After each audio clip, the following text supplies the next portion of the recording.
return to this game. 8:57 p.m. on August the 11th of 2021. So apparently Mom got us a new internet system.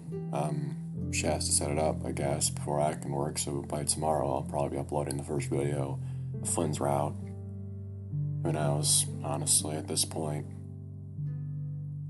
All I know is that there is going to be a moment when I load the game that is decidedly not very fun. No. But, I was thinking about this earlier, and I just realized how damn much I want someone to animate some scenes from Echo. Like, you get a talented animator, and you, get a good creative direction with this shit, and you can genuinely get under people's skin. I'm not even kidding. The whole... One scene I can think of that would not spoil anything right now is the scene where Flynn is talking to the facsimile of Sydney, what he imagines Sydney would be as an adult. And if someone animated that scene, I would be all for it, because you could actually make the fourth wall break all the more obvious because he points across the table at you or something. If you could actually make it point at the viewer of the video. And I don't know, man, that actually gives me the fucking chills just thinking about it. But you know what else gives me the chills just thinking about it? This fucking bullshit we're about to plop ourselves into. Congrats, game. I actually really don't fucking like anything that's going on right now. These three are from Flynn's route. Good grief. 8th, 9th. Good fucking luck. Yeah, you can see I did one video a day, maybe 2 videos a day for who knows what reason. But as you can see, the last time we logged off was 9:39 a.m. This morning. It's now 8:59. Now it's 9 p.m. So, I'm just stalling at this point. But, this is the route where something happens, and, well, multiple things happen, lots of things happen, but it honestly is 2 of the most affecting moments in the entire game for me. Mainly because at this point I knew who Sam was, I knew some of what Sam's story was, I knew the characters in the smoke room better, so a certain scene hit way harder. Not to mention another scene, oh my god, it's gonna be Chulpa. It's gonna be Chulpa. I really don't want to do this, but you know what, we're just gonna fucking 3, 2, 1, let's stand, damn it. Oh, fuck you. Hey. Who the fuck is this? So you were leaving, running off to fuck some other wolf? It's a joke, calm down. We were just trying to have some fun. I was starting to realize that this probably wasn't the best time, but... So you're playing this stupid game of keep me guessing whether or not you're gonna ditch by next year and then you pull this shit. Outside? The hell is wrong with you? Me? I told her that there was no way in hell you would fall for this since you already knew how I felt about you. I'm the one that should be fucking offended that you think that. That's not fair. You want to be extra for me, you got one. Happy? What's wrong? This was your idea? Phone clutched in the hand disappears. It's a prank. Making me think I just lost my otter is a prank. If this is a fucking joke, then you need to learn how to make one first. Why don't you learn how to take one? How was I supposed to take that? Just laugh and shrug and say, well, fuck, so much for that. Is that what you expected? Actually, we just thought you wouldn't fall for it, at least not this hard. I mean, come on, I cropped that from the cover of some teen magazine. It was my number, too, if you didn't notice. It just wasn't a good time, alright? No? No. What the hell are you doing here anyway? Semester ended last... I don't understand who's talking. It's hard. So you're staying at home for the summer? I don't... Of course not. I'm staying with Emily. What? What? Oh, you need to calm down, Leo. How can we ever have fun if you're exploding all the time? Tell me to calm down is the worst thing you can do right now. I'm tired, I'm hot, and I just wanted to have lunch with him. You're overreacting. Well, that got me. Okay. I'm going to Pueblo. No, that's not. That's Chase. I'm going to Pueblo, Leo. Of course, we just had to have that conversation with fucking Sholpo staring at us the whole time. I stare through the grainy darkness. The motel room air is dry and stuffy. The air conditioner must be off. I look over. TJ's next to me in bed. He's curled up in a fetal-like position, his knees raised and his tail between his legs. TJ doesn't usually sleep like that. Leo lays in the bed across from him. Why the fuck is Leo in the room? He's laying on his back, his form perfectly still. There are no covers on him, and he's still in his jeans from yesterday. Neither of them are snoring, or even audibly breathing for that matter.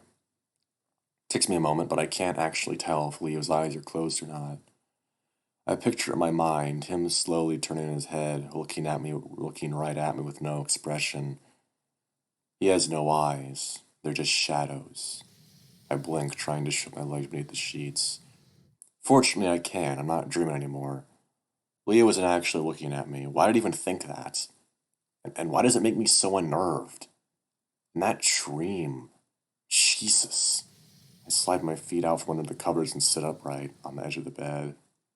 Maybe a splash of water will make me feel better, though I could really use a dip in an actual pool. Oh no, it's gonna be this scene. I'm gonna have to skip that because I'm not reading that shit. At Pueblo, there's so many of them around, I take it all for granted. The realization dawns me that once I graduate, the chances of me being able to afford a place with one or nearby are almost none. I wring my tail, some of my paws, my fur is oily and damp. I'll definitely need to take a shower in the morning.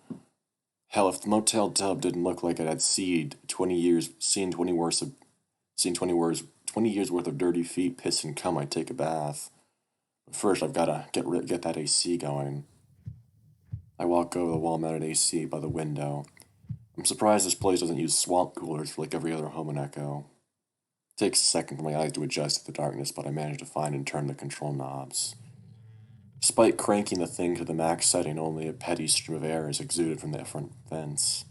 It is cold, though, so there's that. I stick my face up to it, the blowing air on my whiskers making my jowls raise instinctively. It's refreshing, the world seems a little less hazy.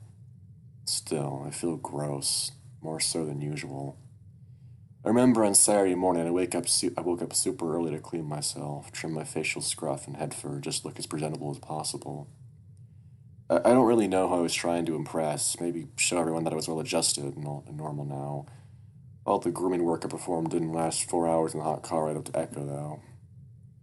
Especially when the AC went out all the way from Gold City to Route 39, 93. Good grief. I was nervous to see everyone again, really. Rose-tinted glasses and all that sort of thing will only last so long. I mean, it's been 3 years and I haven't really made anything of myself other than become another college debtor in an oversaturated major. I'm not like Jenna or TJ who are absolutely going places. Hell, from what I heard, even Flynn became the city clerk. I guess I relate more to Carl than I originally thought. As much as I hate Echo, the moments of hanging with the group growing up are still some of the best I've ever had. Even counting recent college happenings. We were all friends, but that friendship came with a lot of serious weight to it. Baggage that was never unpacked, I guess. This town needs secrets. I didn't honestly expect us to even try to. Flynn had other plans. And who could blame him? After that, Leo's freak out and Carl going missing. Any sort of semblance of a fun, idle spring break is gone. Oh, you do not know the half of it, buddy. It's like there's this buzzing tension in the air, methane filling up a room and just waiting for the light of a match. That's a hell of an image.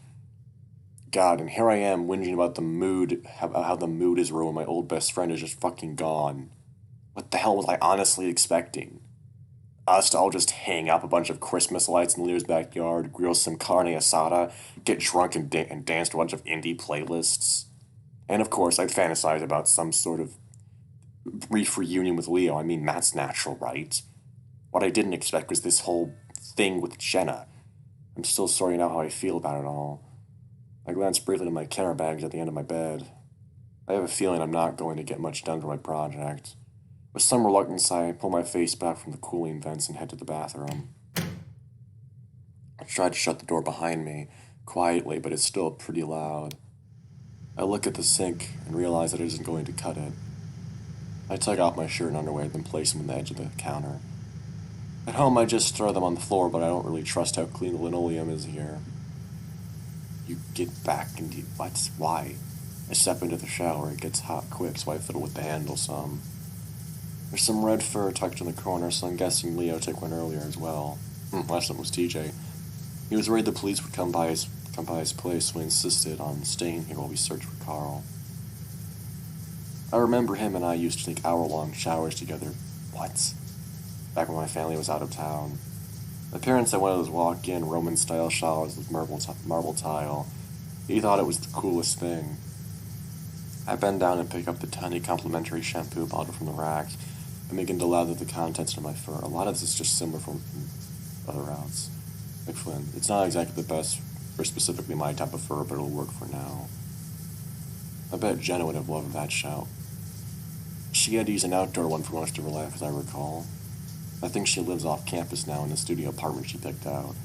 I've never actually seen it. She probably splurged with her full ride money and got something really nice. But it beats the hell out of communal dorm showers, which are not as sexy as porn makes you believe. Begin lathering further down, and the mental image of Jenna's golden form slick with water sticks might... Okay, yeah, I get you. Jenna's... Okay.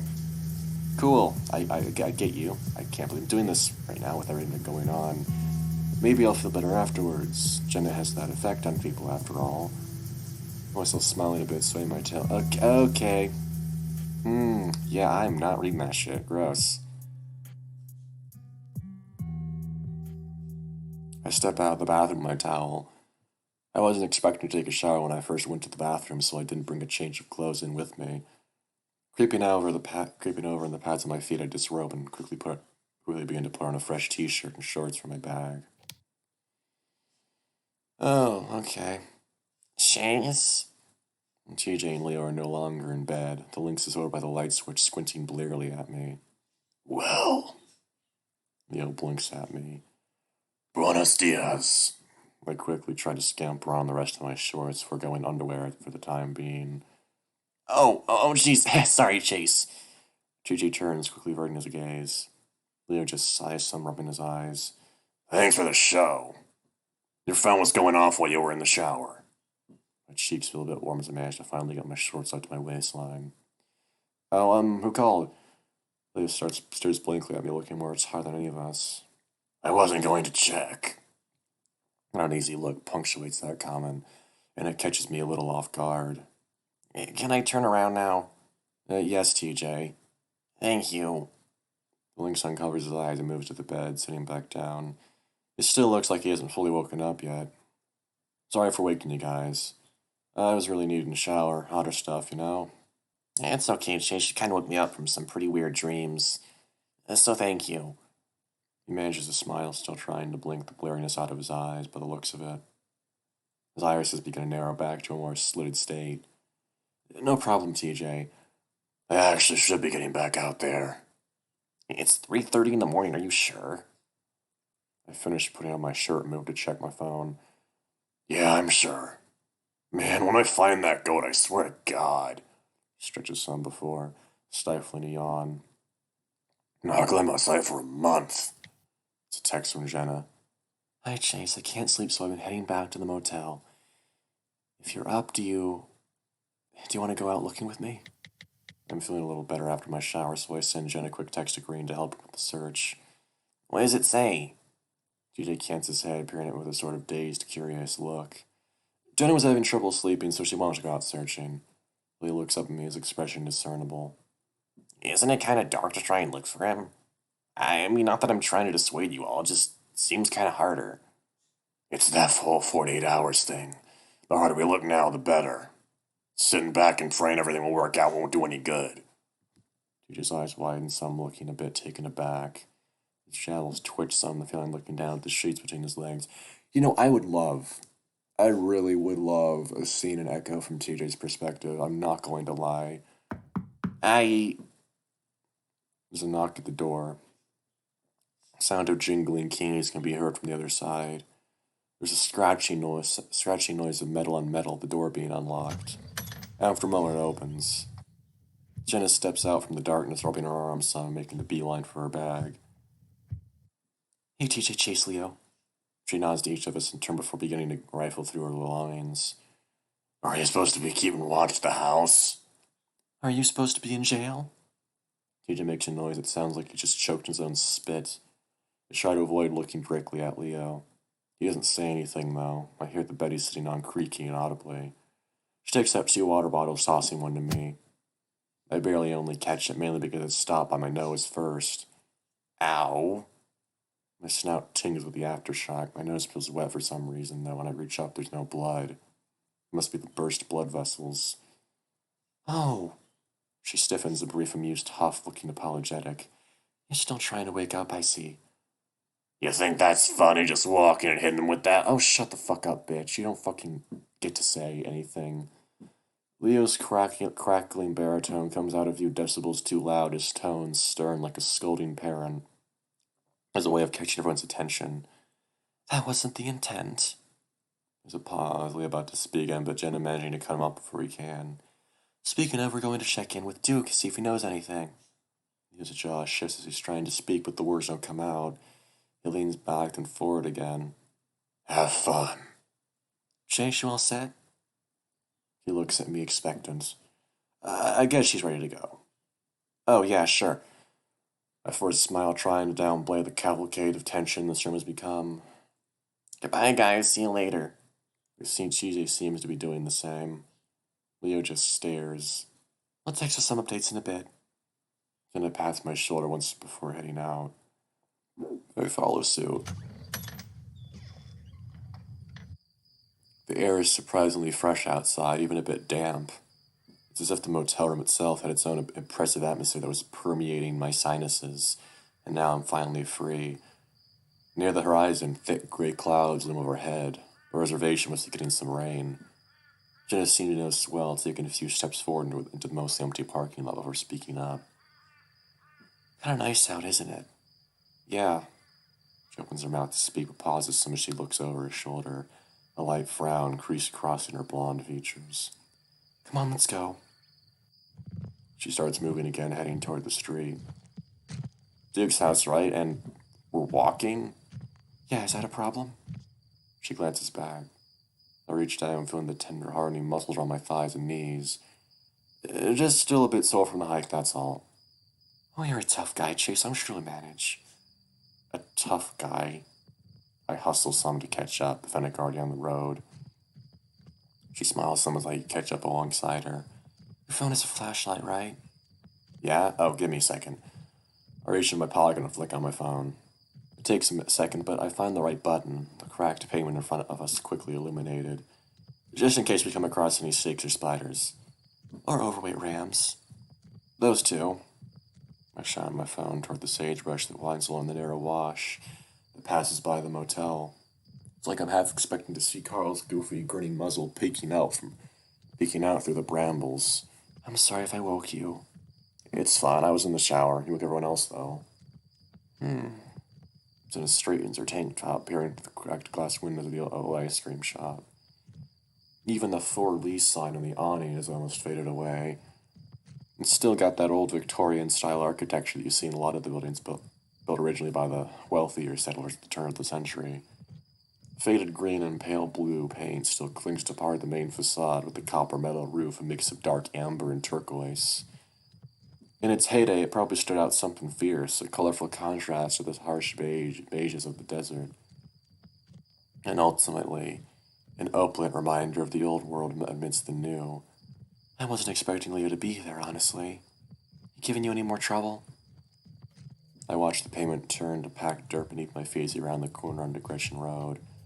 It's a desolate stretch of road, the only striking feature being a concrete mixing business that closed its doors back in the 90s. You can still see the big mounds of grayish dirt past the slatted chain link. Ultimately, it takes me a moment to respond to Jenna's question. No, he's, just upset. I can practically feel the fox's incredulous raised eyebrow, a trademark reaction if she ever had one. Actually, well, this is gonna sound stupid. Plainly, his behavior off as him being just upset is stupid, but continue. I sigh. Sorry. Jenna frowns and moves closer, nudging my arm with her shoulder. Hey, you haven't done anything wrong. I don't know about that. Oh. Again, that expectant look. Ugh, here we go. Kinda glad you texted me. Didn't really want to go back to sleep. I guess I was having a nightmare. This same sort of recurring what I've been having that's a little different each time. Each dream, I'm facing myself, but it's not me. Not like a mirror me, that things are different, messed up, blurred. Sometimes it speaks and it's all distorted like an old AM radio station with a bad signal. Then it looks away for a moment, then back to me. And each time it gets a little clearer, and it might just be because it's fresh in my head right now, but I can't remember what it was saying. I stopped briefly, shining the flashlight on a tumbleweed rolling across the dirt road ahead. It briefly gets stuck in a mesquite tree, bouncing against the trunk and leaving a few twigs behind before rolling back along its course. Do you remember when I texted you that I got into Pueblo and you all drove down back down there to celebrate? I do. We were going to surprise Leo, remember? I do. There's a delay in her words. She seems to already know exactly what incident I'm referring to. The prank. She lets out a long, drawn-out breath of air. Pretend you were cheating on him with those fake tests I was sending you. You smashed your phone and you told him you were leaving Echo. Yes, it wasn't the best of practical jokes to play on someone who was already fairly unstable. He wasn't... Chase, what does this have to do with your dream? She cuts me off, her tone more curious than stern. I know, it's just... The whole thing was just playing back like some kind of record, everything that happened. All the fake text messages you sent me as Jared, me leaving the phone on the table, Leo confronting me, then you showing up and telling him it's a joke, that he's overreacting, and then smash. I make a motion like I'm going to toss my phone down. Jenna flinches, instinctively grabbing for it before slowly furrowing her thin brows at me. So you've been guilting you about that? No, not really. So you've been feeling guilty then? I guess. Why else would this be, manifest in my subconscious and all that? Well, I'd usually recommend expressing this to Leo, if I didn't think that your attempts at reconciliation would be perceived by him as you trying to get back together. She rubs the bridge of her short nose before crossing her arms over her chest. We did already apologize for this years ago, but if you absolutely must, maybe wait until you're back at Pueblo. He's clearly got some issues to sort out right now, and you're under absolutely no obligation to try and solve them, especially considering his recent behavior. It's incredibly difficult to help people that don't want to be helped. Yeah, no shit. You're probably right. He gives me a sidelong look. I mean, you are right. I rub my paw across my face, smushing my own facial features into my paw pads. It's just shitty, I guess. You know someone for 15 years of your life and grow up with them, there's a vested interest. I was there for every big mistake, triumph, you name it. I'm not sure what exactly further support I can even offer at this point. It's just been too long. Plus, I'm gone again as soon as the weekend's up, so what's the point when I'm probably just gonna fuck things up worse? Chase. Jenna's tone is curt, and I look over to see her face very much matches her tone. Leo is dry humping you at a kiddie arcade.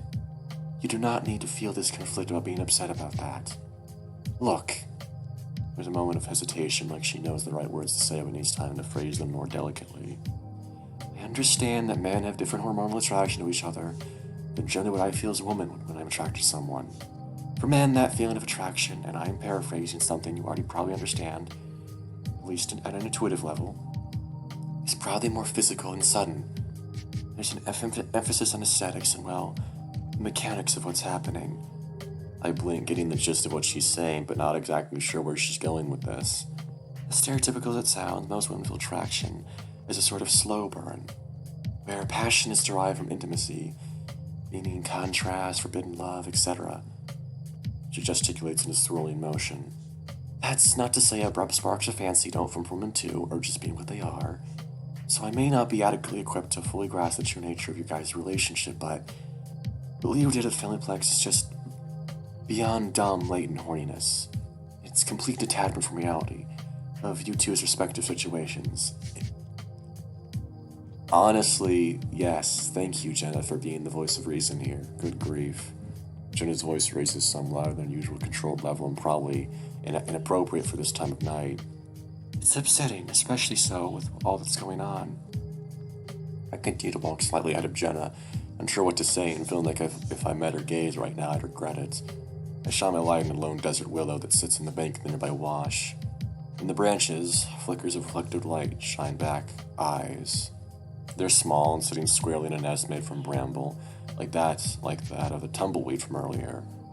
Bird, I announce monotoned. Jenna steps up beside me, hands in her hips as she looks where I'm now pointing. She exhales with some exasperation before responding. Yeah. Looks like a wren. How can you tell? As far as I know, Jenna was never much into nature or animals. Wrens are the really fat ones, rotund. She pushes her small hands together, making a circle to emphasize the roundness. Her eyes must be better than mine because I can only just barely make out the beak. I look back at Jen and she's still staring up at the tree. Something about the whole scene of it gives me this strange twinge of nostalgia. Us wandering aimlessly about Echo with nowhere to go and nothing to do. And how we thought that feeling would last forever. Is it just me or is this conversation kind of familiar? Not the bird, I mean. You and I walking around talking about stupid things Leo was doing? Yeah, that's not too out of the ordinary. She smiles some and I can't help but smile back. Yeah, that, and God, do you remember showing me those yaoi comics you got from the mall?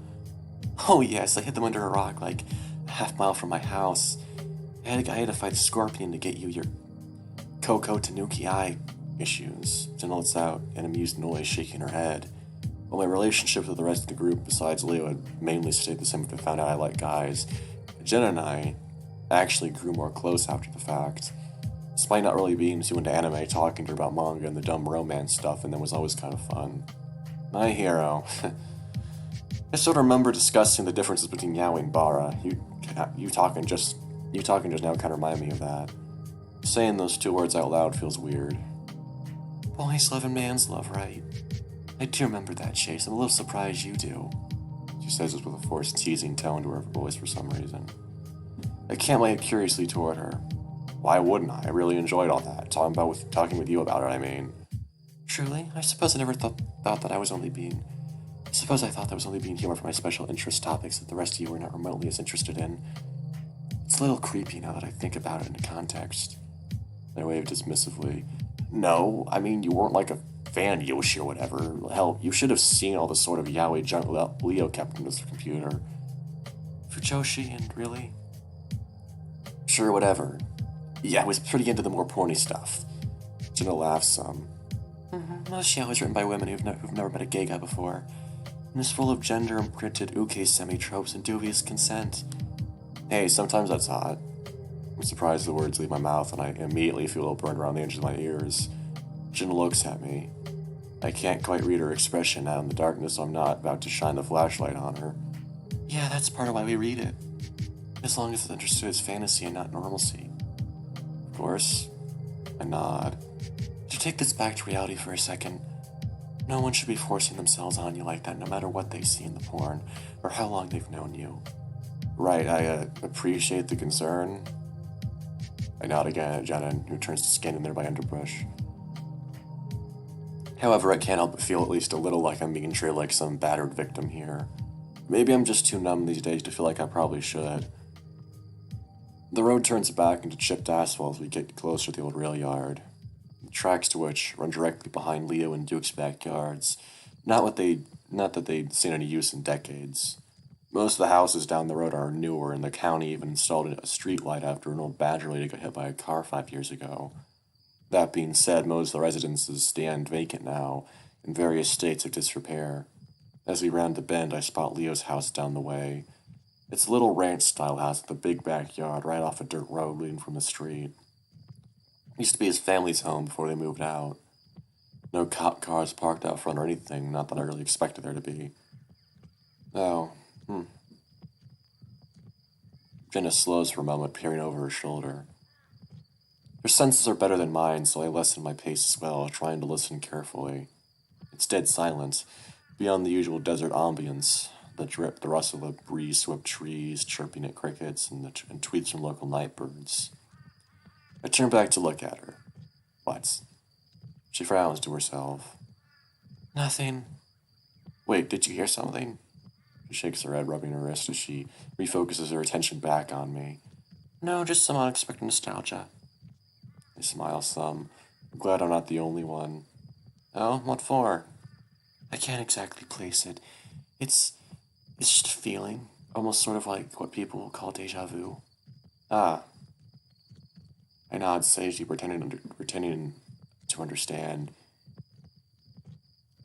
She watches me for a moment as if studying my features for something deeper. I watch her as well, the golden glow of the streetlight giving her fur a pale radiance, blurring her features into something warm and familiar. Her bushy tail sways, and I can see the light plumes of desert dust scatter away on the asphalt beneath. They dissipate into the air like smoke from a cigarette. When we were younger, we had many nights like this, walking to and from Leo's place. Most of the time, we'd be chatting about video games we'd been playing, or some manga that Jen had gotten into. Looking back, I could tell she savored those times. The fleeting moments she had away from home where she could express her passions without fear of judgment or ridicule. Well, occasionally there would be ridicule, but of the good faith sort, I think. Whenever she criticized some dumb thing I said, or weird ass phase I was going through, it never felt like she thought lesser of me. She suffered through my late 2000s frosted tip highlights scene phase after all. She just was trying to encourage me to be a better person. Those long walks and talks we had were like ways to gauge our own small town induced insanity. It was during those times I felt more secure in myself than I ever did elsewhere. But it's also when we understood we truly didn't really belong here. I can't help but wonder if that's what she's thinking of now. She smiles once and picks up the pace again. I step up and match her speed. I hope Duke still works late shifts. I recall him being quite nocturnal when we were growing up. He works at the Blue Diamond Casino by the reservation, right? As far as I remember. I used to think that only Navy people get jobs there. I know they try to keep it that way, but many of the locals in the res lack the skill sets and training for some of the jobs. Hence the outsourcing. I think Duke works, or at least worked, as a security technician. Huh, I guess I didn't know him that well. Me neither, but he was friends with my father. I can see Duke's house now, a large manufactured home that's rated up like 3 feet off the ground. You know, that's not exactly a good judge of character if he was friends with your father, considering that your father was a piece of shit, Jenna. Yeah. I think Flynn told me once they made him raise it up since it sat in the flood zone for the nearby wash. Said wash pretty much never had water in it except for one particular monsoon season where a flash floods and white currents down it. It all drains out into Lake Emma. It's difficult to see in the dark, but the house looks to be in a bit of sorry state. The yard is overgrown with tall weeds, and there's a bunch of stripped bicycle parts and other electronic components strewn about.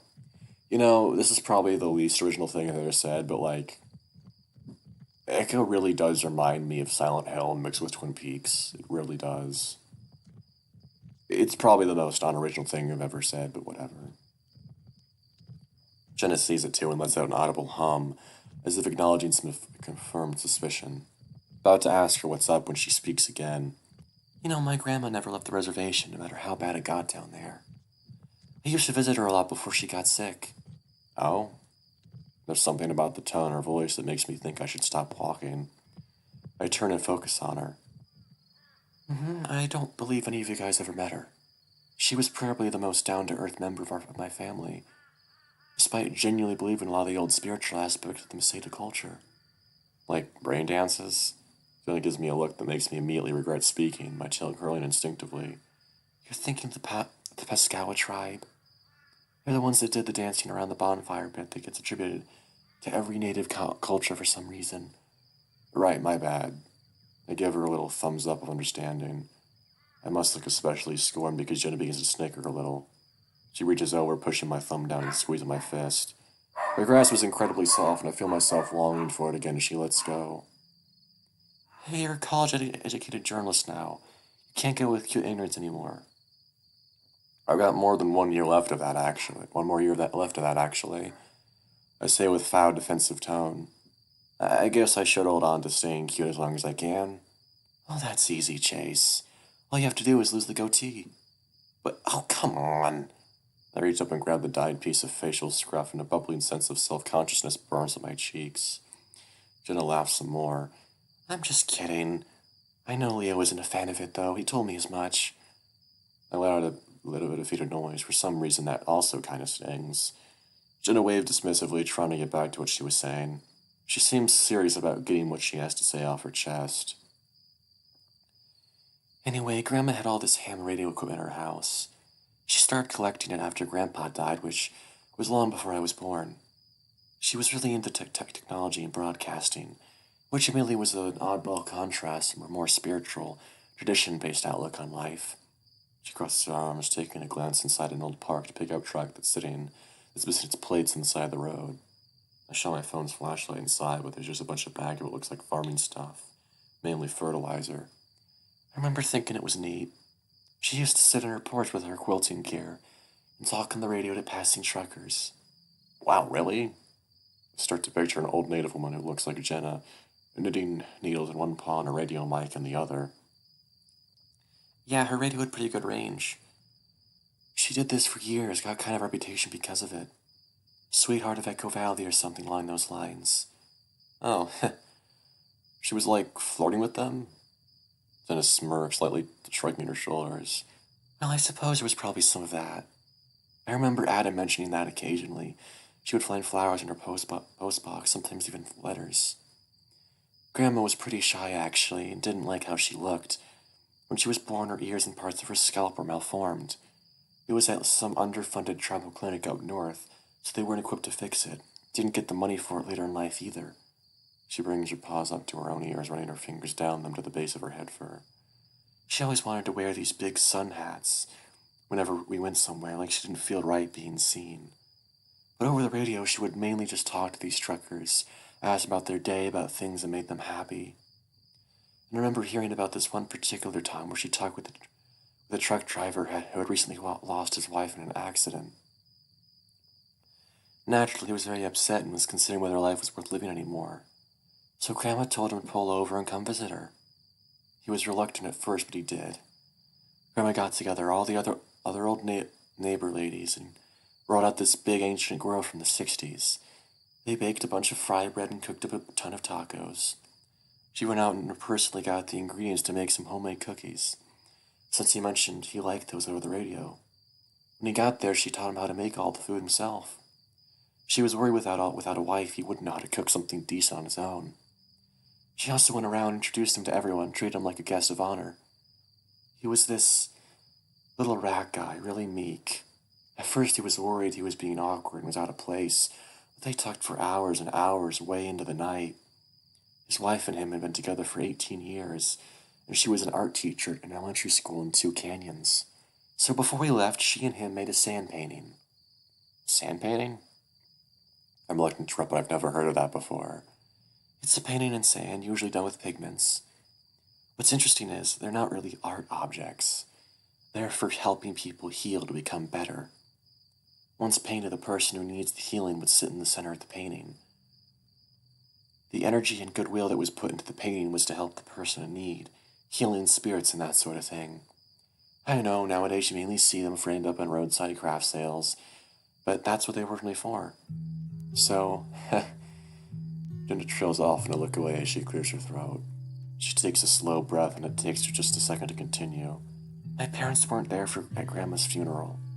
It was some public meeting building out in Peyton for some reason. For my family, it was just Adam and I.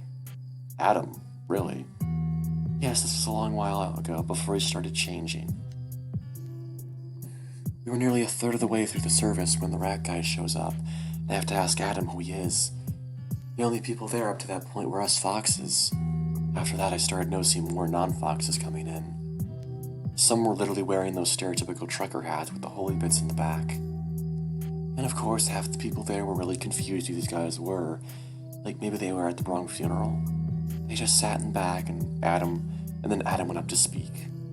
She folds her arms tighter across her chest, smiling to herself as her gaze flicks upward. Adam started his way through his speech, but at the end of it, he started inviting up the new arrivals in the back. A lot of them were fairly gruff-looking guys, And one by one, they get up and start reading letters. She pauses again. Letters thanking her for being so kind, for giving them someone to talk to about their problems, for just being so witty and fun to speak to. The rat guy, God, I wish I remembered his name, went up last in his letter addressed Grandma like she was still there with us. He talked about how he was doing, how tough things were after what happened. He mentioned his wife by name, about how losing someone so good and special can make it feel like the world has become so much darker.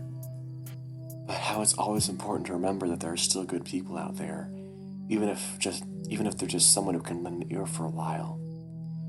And it felt like he was actually talking to us about Grandma. I thought about that a lot when, Adam passed. About how maybe it wasn't just a chemical imbalance and perhaps he needed someone to talk to. She keeps her arms still tight over her torso, though.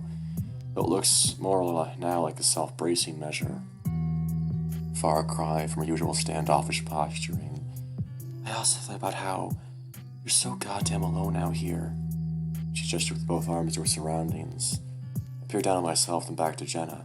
She lets out a little noise that sounds like a quick sigh before shaking her head.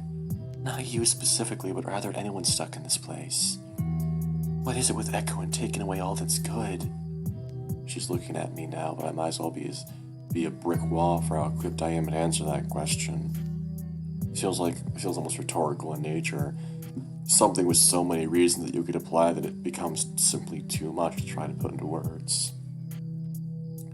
I sheepishly hold up an arm. Would it be too patronizing, too much of the stereotypical guy thing to reach out to her now? It's a moment of vulnerability from someone who's cultivated a life's worth of being invulnerable. I suppose we've all got heavy shit on the surface, Jenna probably most of all. And while some of us sort of downplay it, jokes, self-deprecation, or lashing out at others, Jenna's always kept it under said surface.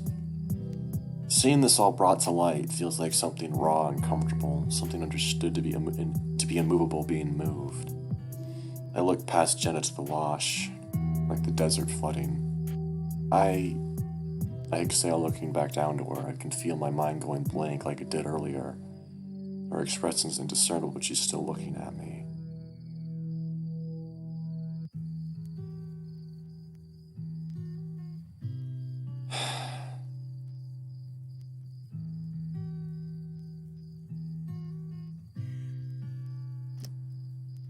I was really fortunate growing up. I had a boyfriend I loved, a group of friends who supported me, and a family who gave a shit. And I'm not like the world's most mentally healthy person, I see a completely alternate timeline where I'm just like the rest of the guys in Tetanus Alley, or worse. At the back of my neck sheepishly. I'm not good at making those reassuring speeches, but this is all stuff I've admittedly thought about before. That rat guy was right. Having someone around who gives a damn means the world. And isolating yourself from said world isn't how you make yourself better, it's the opposite. And for keeping me sane, I do think I kind of have to thank you for that in some part. My voice cracks, I'm trying to cover it with my cough. Smooth. Thank you, Chase. Dennis smiles lightly. That's actually rather beautiful. Has this been on your mind for a while? I shrug. Lately, at least. Well, I'd like to think that his and your sentiments are true. If we have time, I might stop by to see Jeremy. When I talked to him, he sounded like he wouldn't mind seeing you again. Jenna chuckles briefly. It's strange, isn't it? The notion of you talking to him now, as adults. As kids, we were all so at odds over truly stupid things. I suppose I'm curious whether he's grown up as well. I guess we'll see. Jenna raises a brow. Maybe, All this being said, I'm truly not excited to go back and talk to him or his friends. For Jenna's sake, I can grin and bear it, though. I guess I have to ask, what made you think of this?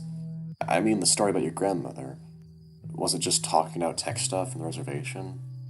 Jenna ponders this question for a moment, looking a bit more like her usual self. However, there's still a slight unnerved tinge where her tail has an extra bit of bristle to it. I suppose it's what got me talking about her. Though I started thinking about this all earlier. Oh. Up ahead, the screen door in the side of Duke's house flings open. A familiar ash-colored figure peers out, attention focused on us. "What are you two doing?" Calls out to it, having to shout since we're nearly 3 properties down. At Pueblo, I'd cringe at the idea of someone shouting out this late in a neighborhood. However, most of these houses are long since abandoned. Jenna and I exchange a look before making our way closer to respond. The lanky weasel is certainly looking rough around the edges than I remember, the old man taking slow steps into his overgrown front yard. Of course he's got his gun on him, his paw gingerly clutching it while the other brandishes a cigarette. Or at least I think it's a cigarette. "Real late for a stroll," he mumbles. "Duke, hi, good morning, it's Jenna." "Is that Chase with you?" I owe my paw and wave. "Hi." It is." Duke takes a drag from the fat cigarette, and I see some embers fling about as he taps the end. In my mind, I imagine one of those little specks of fire catching on the untrimmed grass beneath, setting everything ablaze. "I knew it. What Leo's been saying is true. He was saying shit as well. Confronted about it, and he got a wild look in his eyes, pushed me to the dirt. But here you are, in the flesh, and talking this time." I give him a befuddled look. What's he talking about? "Well, Leo's going through a bit of a rough time, and that's certainly no excuse for the violence he imposed against you. However, we did see you at Carl's house, and you might have heard that he's gone missing." What good timing for your arrival then, Jasmine?"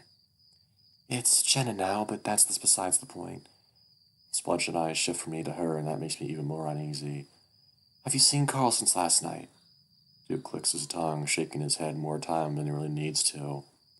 "I don't think you're investigating the right mystery here." Jenna raises an eyebrow. He points his swollen pink finger in my direction, still looking at Jenna. "The real question is, why has your friend here been stewing around our houses for the past month?" "What?" Jenna furrows her brow, a light sigh escapes from between her lips. I don't know what. I feel her hand discreetly reach over and squeeze my side. "Hold on, Chase," she mutters, refocusing her attention back on the weasel. "Duke, please focus on me for a moment. Listen to the words I am saying. Have you seen Carl since last night?" Duke hangs his mouth open, rolling his straw rim from side to side, until there's an audible click as it locks into place. "I don't think you're hearing me." "I heard you, Duke. Please, a yes or no answer, and we can discuss what you saw with Chase here." Duke's bloodshot gaze flicks back to me, and there's something expectant about the look in his eyes. Like he's waiting for me to say something revelatory. I have no clue what he's talking about, though, and Jen doesn't seem to want to give him an inch of leeway to change the topic conversation. I see his teeth grip past his thin lips. Despite the intensity he's putting off, he kind of looks distracted, like we're only getting about 3/4 of his attention. "Maybe it wasn't quite you, though, was it?" His voice is strained and quiet. The weasel scratches his inner thigh. "I didn't see the Ramboy or his little rich parents." "Okay, thank you. Chase?" "Oh, I only got here on Saturday. I wasn't here before then. There's only really one other daughter in town, as far as I know, and he probably weighs 150 pounds more than me, so I don't really know what else it could be." Duke just glares in response to that, but I can't help but drop my gaze to the gun he's holding so idly in his grasp. I think he notices, and I see a finger clench around the base a little tighter. "Okay, thank you, Duke. It's really good to see you again. If you have the time, keep an eye out for him, okay? We can't track him down." "He's right there." He points to me. No, I'm referring to Carl." "Carl's not here." "Right, we're going to go look around some more and knock on a few doors since the sun's up. You take care, all right?" Before I can so much as raise my paw in farewell, Jen's already turned around, making her way down the street. Again, I have to hustle to catch up. After another half hour or so of searching, we end up heading back to Carl's place. After the whole interview with Duke, she starts ranting a little about meth use and the physiological effects. Admittedly, I was only picking up on bits and pieces of what she was saying. Apparently, the drug stimulates the part of the brain that creates urges for tinkering, which is why yards of meth houses often look like scrap yards after extended use. Poor Duke. Though the guy always kind of skeeved me out, even back when we were kids. I think he used to have a wife at some point, who I remember being really nice. She used to ride her bike around town all the time. One day she stopped by to help me set up a root beer float stand. Then one day she just kind of disappeared. Hell, I think I was playing at Leo's house when the cops came to the door and asked if Leo's parents had seen her. Jenna uses her newly acquired spare house key and lets us in. I spent so much time in Carl's house growing up that stepping inside always kind of felt like coming home. Carl's parents were never as friendly as Leo's or TJ's, but they were often just straight up absent, which means we got the run of the place. I glanced off to the side and noticed a divot in the wood paneling next to the door. Carl slammed his head there when we were roughhousing 6 or 7 years ago. It's a wonder we didn't do more damage. Jenna nudges me with her shoulder and I shift my attention back to her. Hey, I'm gonna put something on in the living room. I'm mainly camped up there on the couch with my laptop while you guys were out earlier, trying to get some studying done. Despite the quiet, it's a little difficult to focus on what's going on. So you want to watch some TV? Well, sure, I've got something in mind. She smiles at me, turning tail to head down the hall. I follow suit, briefly considering raiding cupboards for snacks, but that kind of feels out of line considering the circumstances. Flynn had turned the air conditioning off last night, so we've got the ceiling fan going overhead. It's doing a pretty good job of keeping me cool, the blades spinning so fast they almost look still. When I was a kid, I was always afraid of having my fan on the high setting. The thing would start to wobble and click, and I thought that any moment it would spin off its socket and come careening right toward me. Isn't it weird, those childhood fears? They really are weird, aren't they? Man. I remember when I was like age, 6 or something. I don't remember, but like we lived in Whitewater, Wisconsin at that point, and the basement wasn't finished. It was basically just like concrete flooring and walls and everything. But like you went down the stairs and if you turned to the side, there was like a way to get into the crawl space, if I remember correctly.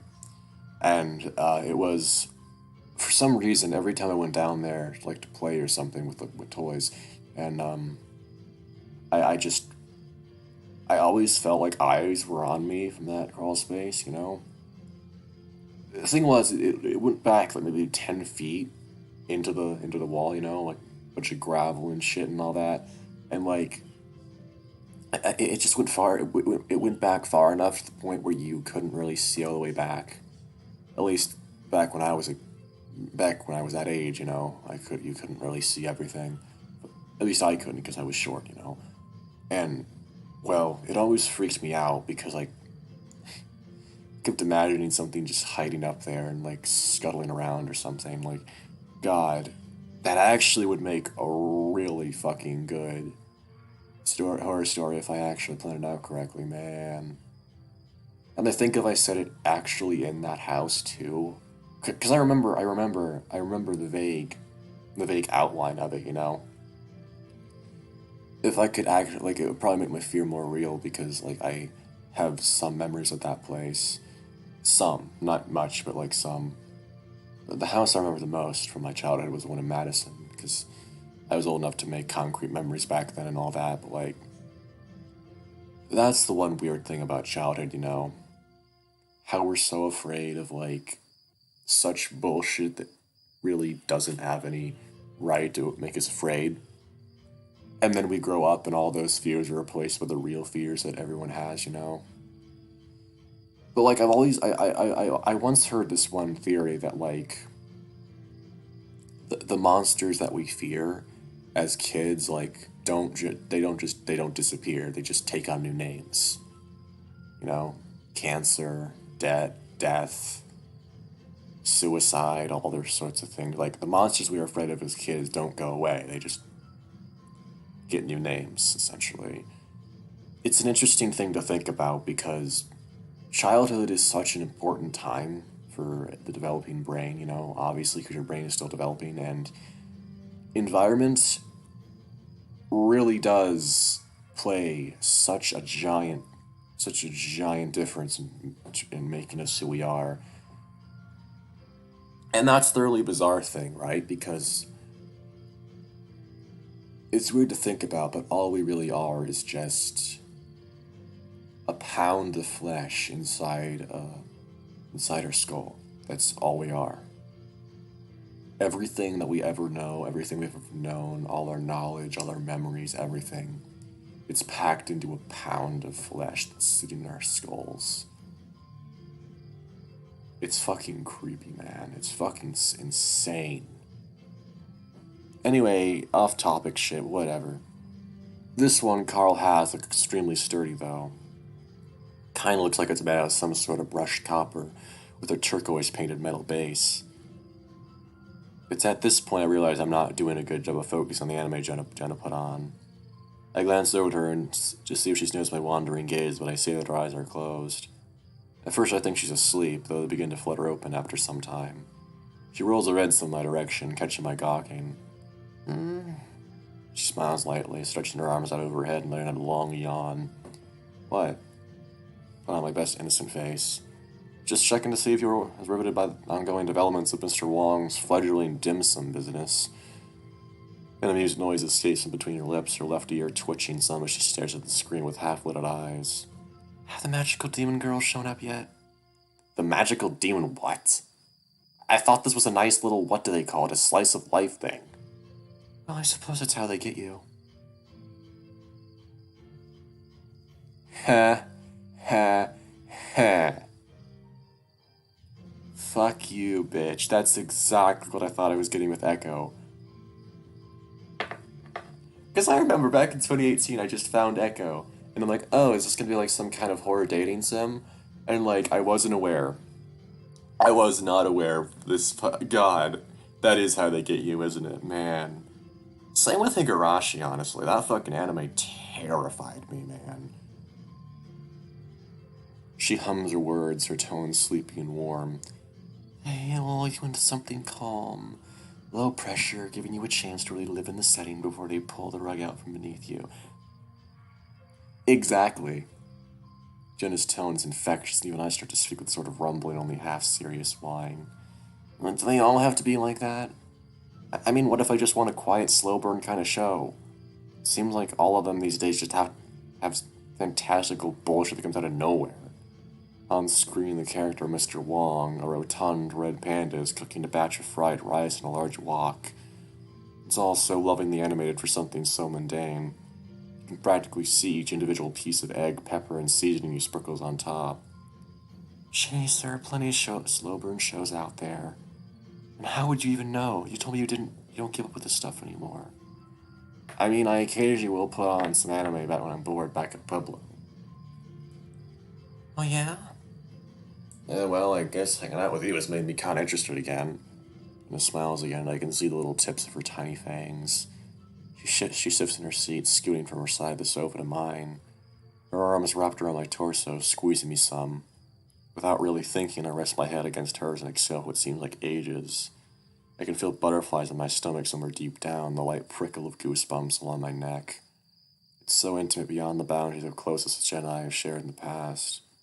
But it's comfortable, no judgment or pressure.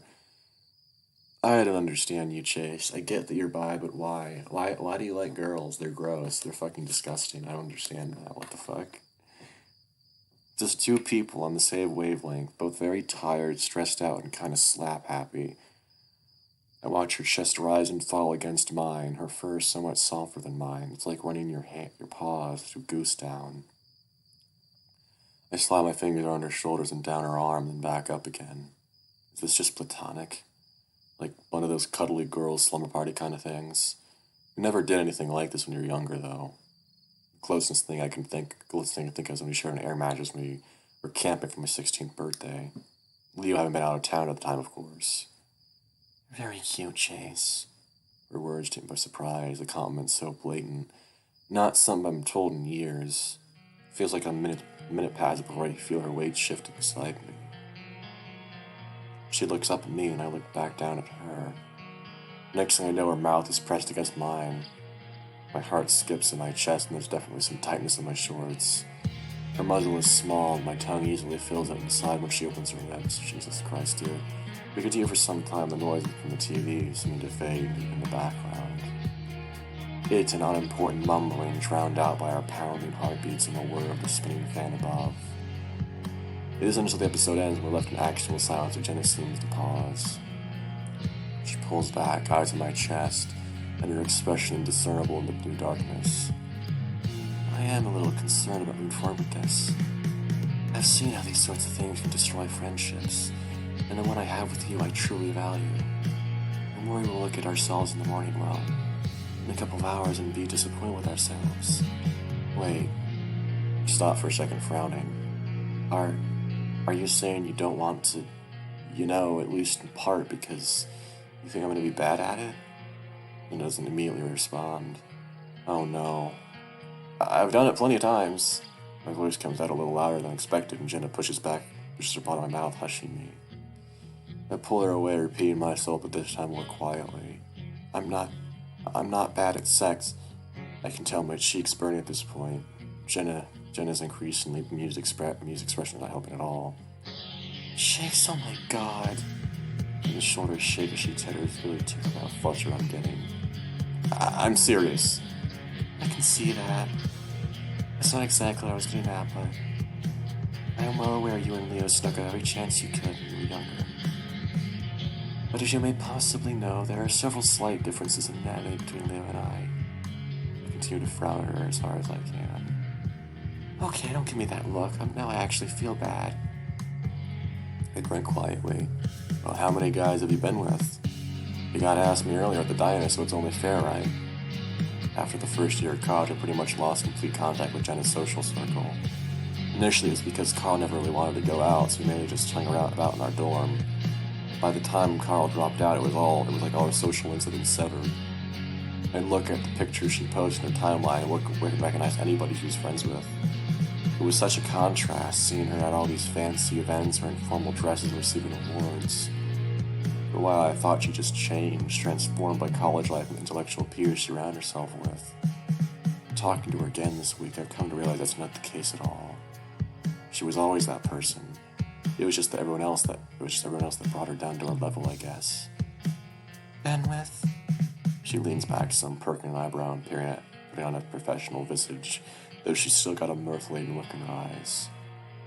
Are you asking me about dating or sex? Both, I guess. Oh, well, about the same then. 6 or 7. 6.5? Let's just say 6. What happened with number 7? She lets out an amused noise and seems to think for a moment as she strokes her chin. Oh, it was nothing too serious, just this guy who worked at the gym I went to. I believe he was a draft horse. That was a little dry. A draft horse. Mm-hmm. She smiles lightly. It was really sweet and the muscles were nice. Usually I don't like being picked up, but it was definitely interesting with him being nearly 7 feet tall. I stare blankly at her, eyes wide. She continues to smile at me, though the corner of her mouth twitches and brings her polyps to cover her muzzle. Chase, I'm messing with you. Jenna! Scowl. Wait, is that really your type? I thought you would be more into, twiggy anime boys. I'll have you know my manga and anime interests do not control my love life. I like people primarily based off their personality. Same.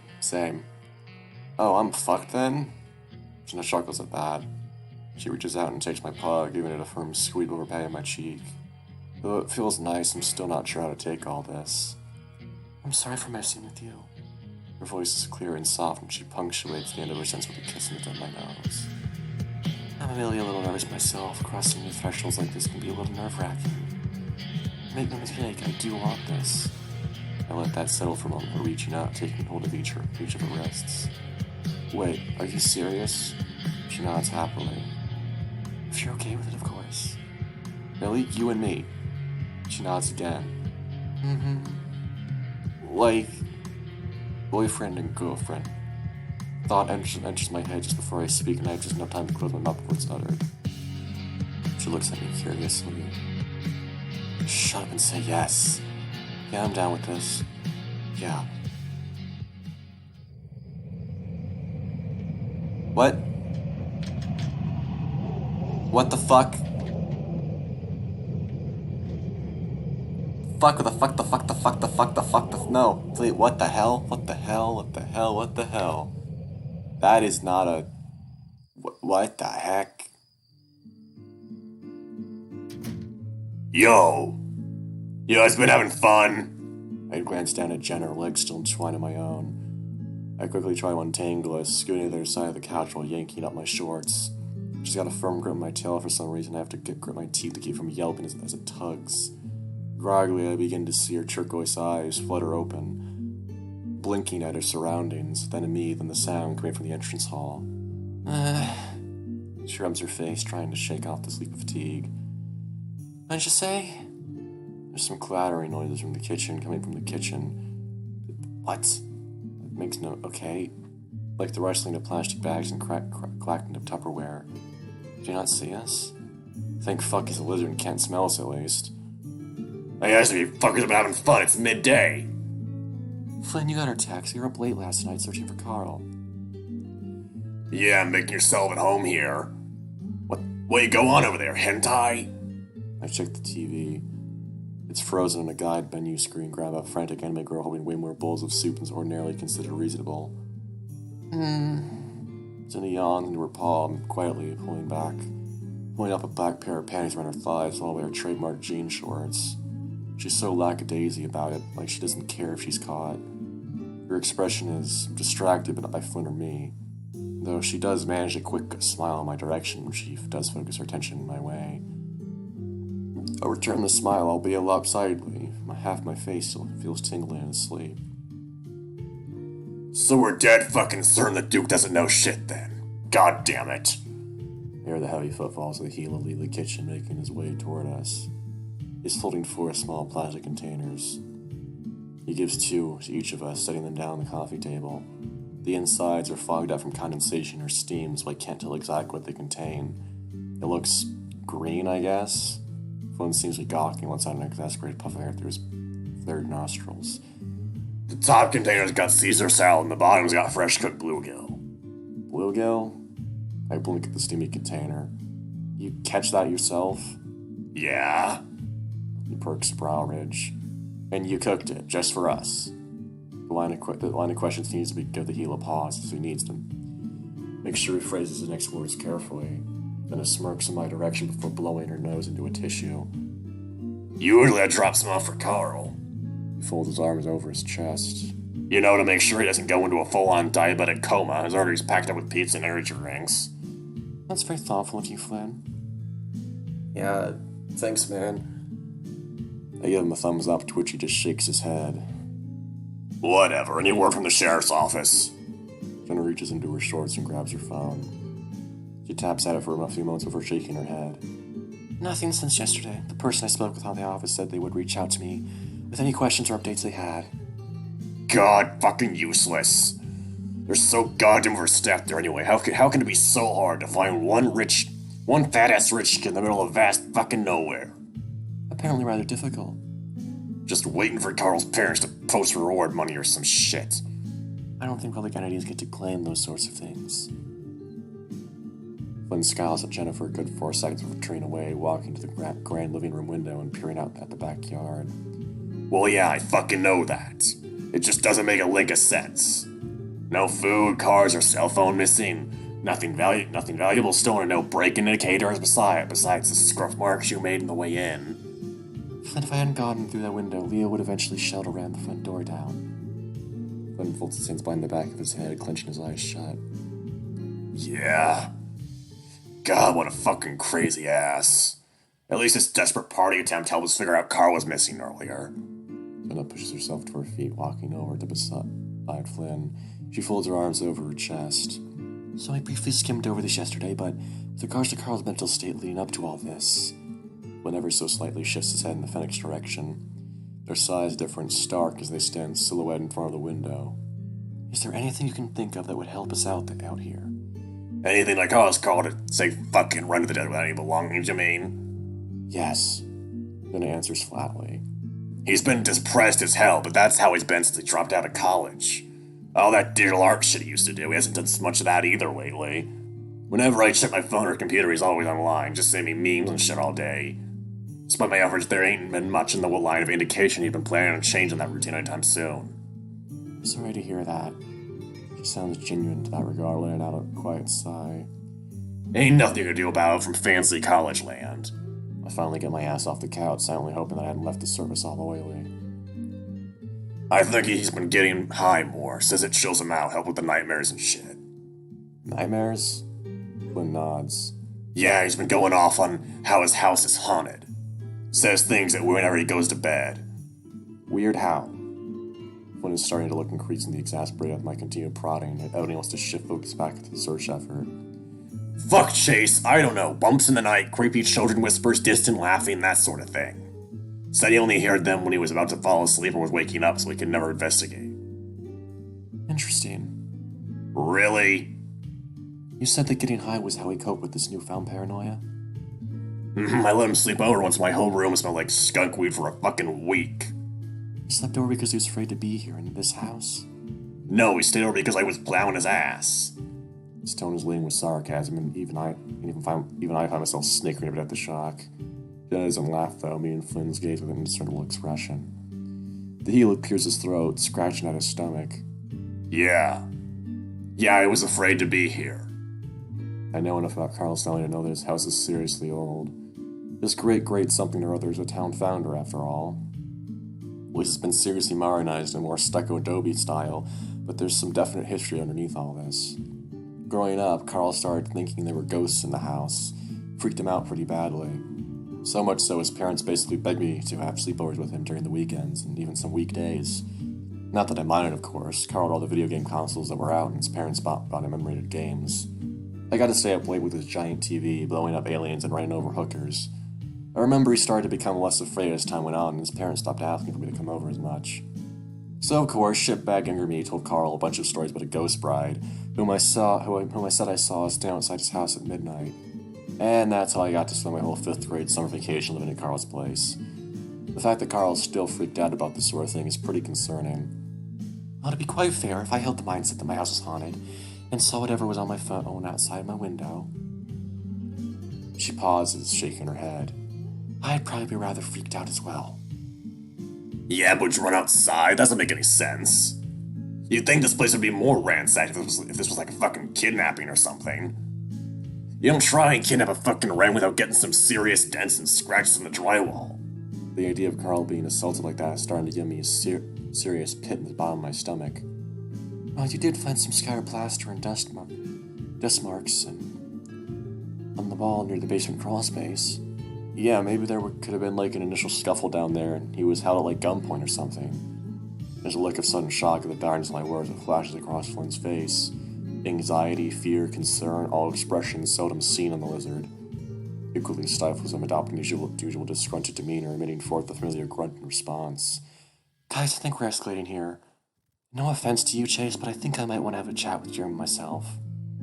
You can come along, of course. Same to you, Flynn. Despite Jenna's assurance of non-offense, I can't feel a little shitty about not pressing harder for information while I was there. I mean, fuck, I want to be a journalist, right? I can't be getting intimidated by childhood bullies.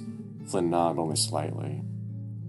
Yeah, but Chase said he told him the drugs he sold weren't laced. Laced drugs wouldn't result in that image on the phone. Shit, I haven't talked to that flunk ass in so fucking long. You were always a bit too old to get the brunt of his sadistic side when you were growing up. Thought that was mainly Clint. They all rubbed off on each other easily enough. Flynn pulls out his phone, a rather dated first-gen looking thing from the late 2000s. He pecks at it with his large fingers, walking off toward the foyer. Gonna text TJ and Pinball Smasher that we're together and asking around.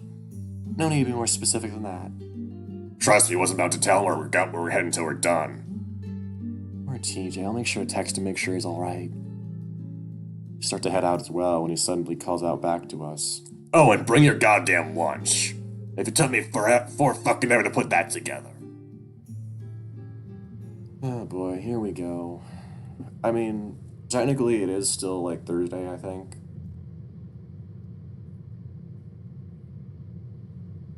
Because like they woke up at like 3, which technically would be Yeah, it's probably that. It's probably still there. Are you nervous? I asked. That was fucking Jenna's voice. I asked, trying to break the silence. Flynn takes his eyes off the road long enough to peer back at me through the rearview mirror, then glances over at Jenna. She's riding shotgun, cradling her fishy Tupperware in her lap so it doesn't spill. I already told you I wouldn't mind seeing Jeremy again. Well, what about you, Flynn? Why are you asking me? They weren't my bullies. I'm not sure if that's exactly true. I have distinct memories of the Tetanus Alley crew calling him all sorts of slurs back in the day. Hell, they started a rumor he was some kind of sadomasochistic gay rapist. Said rumor somehow wormed its way out of Echo to our high school. I remember there was this whole thing where he got called into the counselor's office about it. He proceeded to call the counselor a wretched gashed cunt and he got a 1-week suspension. It wasn't ever clear if any of that shit stuck. He certainly never cried about it like TJ did. Sounded more like you're the one with the issues. I frown. I'm gonna spill blue all over your seats. You'll be scrubbing the upholstery with my foot up your ass if you can open the goddamn lid in my truck. Chaser, you spoke with them. You said you only saw Jeremy, Heather, and Micah, correct? Jen looks back at me and I nod. Micah? Heard he was back in town a while ago. Never expected he'd turn up again after, 7 years? Have you gone by to say hello? There's a hint of teasing in her voice, responding to the Gila's latent disdain for the kid that's evident in his tone. He stole my fucking dirt bike. He stole your fucking dirt bike 8 years ago. Well, he was still kind of a shithead when I visited yesterday. Yeah? I see the back of Flynn's scaly head curiously. What'd he do? Well, he didn't do anything to me, I guess. Just seemed like he hated my guts. I mean, I'm an adult now, so I shook most of it off. Still, he shouldn't be treating you like that. We all are adults now. Yeah, why can't he just drop $75,000 in a college degree that teaches you saying slurs as bad like a normal person? Jenna gives Flynn some side eye. Are you gonna ask for your dirt bike back? I asked, half joking, half trying to break the tension. I did get it back, remember? Little shit dented the fuck out of it and put his weird punk band stickers all over the body, but I got it. Literally had to go to his house and talk with his parents to get it back. Should have pressed charges. Which house was that again? It was the yellow stucco one at the end of Jasmine, one of the older buildings they constructed during World War II. His and mine were the only houses down there that weren't RVs or mobile homes. I believe it was condemned and demolished a couple years ago, right, Flynn? Flynn nods, turning off into a dirt road. Oh yeah, the roof was caving in, the electrical was a fucking hazard, and the pipes were lead-based. Lead-based? I thought that was banned before then. Major cities did. Technically, it wasn't in the building code until the 80s. Jenna frowns to herself. Let's just focus on the missing ramite. We drive some in silence for a while, until we see some smoke rising up from behind one of the older trailers. The hell's going on? Flynn pulls over. The distinct smoky smell of mesquite pods wash through the air. It's actually kind of pleasant. Flynn takes out his cell phone, stepping out of the truck and hustling his way over to the source of the smoke. Jen and I exchange a quick look before following in his wake. The aroma grows stronger as we round the abandoned trailer and make our way to an outcropping overlooking the rest of the area. There's even a slight apple-like smell mixed in. As we round the bend, I can see a few lawn chairs spread about a crackling bonfire. Some of the chairs have faded princess print designs, while the others are of the more traditional camping variety. Next to them is a fluorescent orange cooler and a portable grill-looking thing that kind of looks like a toaster oven. Don't think they got a permit for this. Oh my. A high-pitched voice comes behind. Next thing we know, there's a feline bounding up toward us. I see Jenna recoil some, the Fennec lingering a bit behind us. Phil Nemo looks stone-faced, his hands in his pockets. Hello? I was here the other day, but we have some more questions about Carl, if that's alright. You were? She stares at me for a long moment. Too long, actually. Flynn audibly sighs. Oh, I know you. You're Leah's boyfriend, right? Ex-boyfriend? Jenna chimes in, but seems to visibly regret it as Heather's attention swivels to her. Oh my god, Jasmine, hi. She rushes over to Jenna, wrapping her arms around her in a tight hug. You look really good. Thanks. Jenna doesn't correct her on the name change for some reason. Instead, she very gingerly pats Heather on the back before withdrawing back a foot. I didn't shower this morning, so it's a wonder if true. Neither did I. Astonishing. Where's Jeremy at? Oh, hi, Flynn.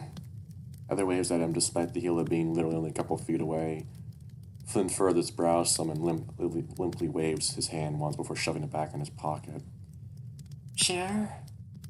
Oh, I made a joke a while ago, and you got really offended and walked off. It was so dumb. Where'd he walk off to? I don't know. Well, let me give you guys a drink. We're having a hoa party. Before anyone can say anything else, she turns heel and scampers off, her demeanor like an excited child. Once for alone, I broach the obvious question. What's in a hoa party? Jenna looks over me and shrugs. Meanwhile, Flynn squints at the land around him, folding his arms over his chest and mumbling to himself. Whose property is this? I thought she lived with her dad, the one who works at the dam. The lizard sucks in his tongue and quickly shakes his head, his question evidently rhetorical. She does seem different, doesn't she? I wasn't expecting the compliments after, well, how she treated me before. Next thing we know, the feline is returning with 3 beers clutched to her chest. Hurry, take them, they're really cold and getting my shirt wet. I blink and quickly step up to take one, kind of awkwardly sliding it from between her form and her cleavage. I'm not particularly hankering for a beer right now, admittedly, but I didn't exactly want to leave her hanging. After a moment of hesitation, Flynn and Jenna also take a beer. You guys can have a seat around the bonfire, too. I glance over the bonfire. It's pretty small, only about 2 or 3 feet high. Why anyone would want to hang out near a bonfire during a 90-degree springtime heatwave is beyond me. So the chairs are kind of small, though, since they're for real girls. They're not very good for big boys. She looks up to Flynn, who stands nearly 1.5 feet taller than her. Phrasing is so strange, and her smiling gaze lingers way too long. What? I'm fine standing. Flynn shifts uncomfortably. She does know he's gay, right? Yeah, I recognize them. Those are mine. She points to the princess chair, specifically one with the print of a female cat in a blue dress and tiara, surrounded by chirping woodland birds. Where were? Oh, wow. Do you want them back? No. Why not? Jenna stares blankly at her. Look, Heather, when was the last time you saw Carl? She scratches herself, looking off to the side. I don't know, you should wait for Jer. He'll have an answer for you. In fact, I'll go look for him for you. Will steps up, his brow ridge furrowed. It's a simple goddamn question that I'm asking you, specific-like. When was the last time you saw Carl? Heather reels back as Flynn's tone grows more stern, the cat clutching at her own arms. I don't know. You know who Carl is. You blew him in high school. What? No, that was Tanya. Carl's gross. As I recall, Heather briefly dated TJ, not Carl. It was a weird coupling with her being a couple years older, though I guess I have no room to speak there. She was kind of mean to everyone, so it wasn't surprising that she split. Ended up dating one of Leo's friends on the football team, if I remember right. Fucking whatever. Flynn waves off the correction. I remember taking an investigative journalism course freshman year that discussed interviewing techniques used by the police department, and included this big comprehensive list of tells for when someone is lying or obfuscating the truth. The way Heather's acting fits the description of a lot of the aforementioned. Wait, Heather, you're like best friends with Jeremy. Heather still looks like she's about to bolt, but responds regardless. He's cool, what is that? And he sells pot around here. Jen looks over at me, seemingly curious about where I'm going with this. Do you, need a plug? Because I don't get involved with any of that. I don't know anything. I could shake my head. No, like you're around him when he does that sort of thing. Were you there when he sold to Carl last? She shifts her posture some, the cat scratching behind her ears, her whiskers bristle. She cuts herself off, trying to think of the right words. I don't want me talking about this sort of thing with other people. Especially you guys, since you all hate us. I'm supposed to say that I don't know anything, but I do. I'm not stupid. Her voice is raised now, and she's clenched her fists, putting her fist against her stomach. Yeah, I get that, it's totally cool. You're a fucking brainiac for sure. Shut up! She screeches at Flynn, the healer covering his ear holes with a wince. Jesus fucking Christ. Just ignore him, okay? He just wants to find our friend. We're really worried. Her dilated pupils flick back and forth between the two of us. There's another long silence. Like Keith? That name again. It sounds familiar. I look to Flynn and Jenna to see if it's ringing any bells with them. I'm not getting anything from Flynn, but Jenna frowns some. Hopefully not like Keith, but that's why we're here now. Heather's shifting gaze meets Jenna's, holding there for a moment before refocusing to me. I was eating apple smoked jerky with Joe when Carl had said that he needed some stuff. He did the deal, but nothing special happened, I don't think. So nothing out of the ordinary. Heather thinks in silence for a while. Flynn, meanwhile, bites the cap off his beer and takes a swig. Clint and Micah came by later and kept being really weird and pushy. Well, Clint was, I could just stole my jerky, but that's kind of how he usually is. Pushy how? About Carl? I think so. Wait, really? Flynn stops mid-drink, looking on in anticipation following her statement. Yeah. It was like about the money stuff, which I don't pay any attention to. I don't really use money that much anymore. I'm like aesthetic. Okay, but do you remember anything specific? I think so. I was calling Mike out for the jerky thing, but he just kept ignoring me. Clint kept talking over me, and I was mad at him. He just started whispering to Micah. It was super rude, so I remember it really well. Yeah, it's actually been, really hard to remember things lately. Oh. That's about all I can think of to respond with. As I look over, I see Jenna tapping away at her phone, typing something. She peers up only for a moment, just long enough to give me a soft smile and a nod. She must be writing all this down. Flynn, meanwhile, is putting in an active effort to keep his mouth shut. He's waiting on me expectantly to continue. Before I can follow up, Heather starts speaking again, this time to Jenna.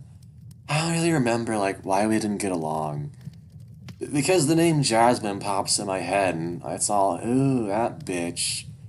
But I just saw you now, and it just all seems so silly, doesn't it? Jenna doesn't even seem to react to Heather at first. She shuts off the screen on her phone and exhales, looking Heather in the eye. She doesn't speak immediately, and there's this sort of latent tension in the air. Yeah, it is a bit silly now. We're all very much grown-ups here. And I appreciate the hospitality. Actually, we've got some spare cooked bluegill in the car. Spare? Flynn grunts.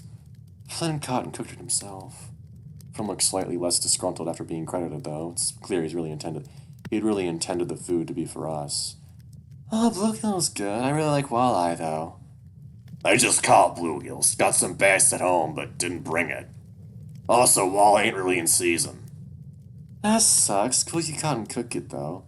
That's really rustic. I usually just get something from the gas station. You're welcome. As for issues with not remembering things, I'm not quite licensed to be issuing diagnoses, but I did briefly volunteer at a memory center up in Peyton. I actually think I have a card here still in the bottom of my purse. Jenna digs through her handbag for a moment before withdrawing a faded little card. Heather takes it, peering it over with some visible trepidation at the clinical text and brain imagery imprinted on it. If you can get a ride up there on the weekday, they generally can take walk-ins. The clerk there is a super nice horse guy named Jessup. He can help you get set up with Medicaid to pay for it if you're not already covered. Horse guy? Oh, that's super neat. Thank you. It would be really cool if you could, let me pick and choose the memories I get to keep, though. Jenna smiles, a flickering sense of melancholy behind her turquoise eyes. It would be nice, wouldn't it? Of course, the challenges and traumas we overcome shape who we are today. Oh, yeah, totally. So double bummer if you're not exactly happy with your day, right, Chaz? She lets out a sad-sounding giggle. Out of the corner of my eye, I see Flynn blink some and peer offward awkwardly. He spits on the ground, the faint smell of his venom wafting in the breeze for a moment. He's venom? What the fuck? I'm guessing he bit that cap too hard. Jenna opens her mouth to respond, but she pauses. Her ears flick some as she folds her arms over her chest. Yeah, double bummer. Let me go get that bluegill. I'll be right back. Okay. Jenna heads back toward the truck and we're left standing awkwardly with Heather. Yeah. So I'm gonna go get the others really quick, so... Bye! Before we can say anything further, she takes off again. In the distance, I can see her start running, her arms flailing with a palsy-like limpness at her sides. I can't help but feel this sort of queasy sensation at the sight. This is what this place does to people. Jenna returns with the Tupperware, letting out a long sigh as she sees Heather in the distance. Props to you for not just smacking the shit out of her. That was weirdly cordial, considering. Oh no, part of me wanted to, trust me. That would have made things harder for the whole questioning business for sure. Well, there was that, and I suppose I was thinking about what you told me when you were walking earlier, Chase. Flynn raises a brow ridge, waiting for her to explain. She does not. I get the feeling you guys have a more intense history than I thought. I try not to talk about it too much back in the day. Back then, she was rude to me even when I did nothing wrong to her. I figured she was just insecure and left it at that.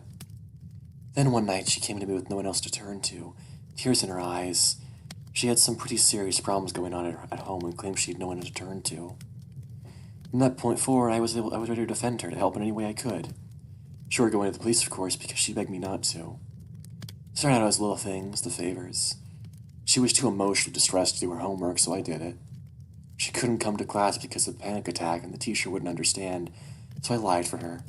She needed money to see a friend in Peyton, so I gave her what little money I had. This went on for some time until eventually enough was enough. I had my own problems, especially at home, and I just couldn't juggle the well-being of everyone. That's not my responsibility. I told her up front that I was going through a tough time and couldn't deal with those favors anymore, but I was always available to talk. That wasn't good enough, of course.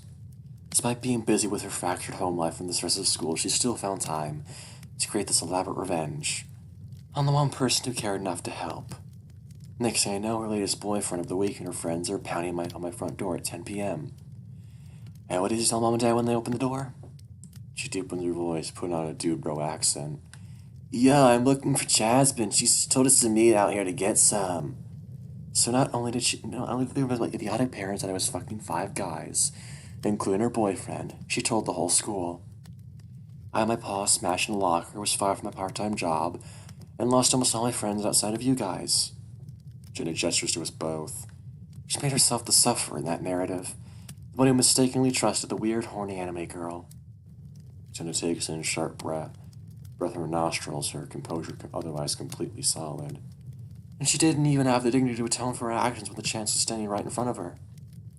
She continues to lie and manipulate her way through every social interaction to make herself feel better. It's the perpetuation of this endless cycle of perceiving herself as the sort of eternal victim. When in reality, it's a complete delusion that hurts her and everyone around her. The way Jenna rattles off point after point regarding Heather's transgressions, it's evident this is something she's thought about greatly. Maybe even rehearsed. I can't believe you never told me any of this. I was hanging out with you guys. That whole drama was the last thing I wanted to think about. You know, it was actually Leo who kept prodding me that something was wrong and insisted he help. I suppose he meant well enough. Down the hill away, the dusty shape of 2 figures can be seen emerging from an old shed. One of them pauses as he sees Heather sprinting off down the road while the other ignores her and carries on. Eventually, though, the both of them see us and begin making their way in our direction. Well, here comes the gang. I step over to Jenna, lowering my voice some. But, are you okay? Jenna seems slightly surprised with the question, giving me a light smile. Maybe one day she'll realize what she did, even if it's not today. So to put it simply, I'm good, Chase. Thank you for the concern. After what she just expressed, that's a bit of an oversimplification, but I'm not going to press the issue. She probably really wanted that catharsis. So what, you just come back with your posse to intimidate us or whatever? Jeremy's dull eyes are focused on me. I'm starting to feel increasingly intrusive, standing next to their bonfire with their beer. This is definitely the sort of shit that would get me smacked down as a kid. Is it, yeah? Small bat whispers to Jeremy, seeming to be walking directly behind him, as if trying to stay out of sight. No, ma'am. Micah lets out a little relieved sigh, and after a moment, the familiar white fuzzy form of Micah emerged from behind the rotund fennec. He's clutching something of a long piece of rebar. At first, I think he's holding it as a sort of self-defense weapon, but then I noticed the hot white ash coated on the end. I guess it's a makeshift poker for the bonfire. Hello, Jeremy. Hey, sis. I mean, I'd ask you how you been, but I'm assuming good, right? Generally speaking, yes. Where's Heather? She said she had to do something real quick. I think she'll be back. Well, like I said, I'm well enough.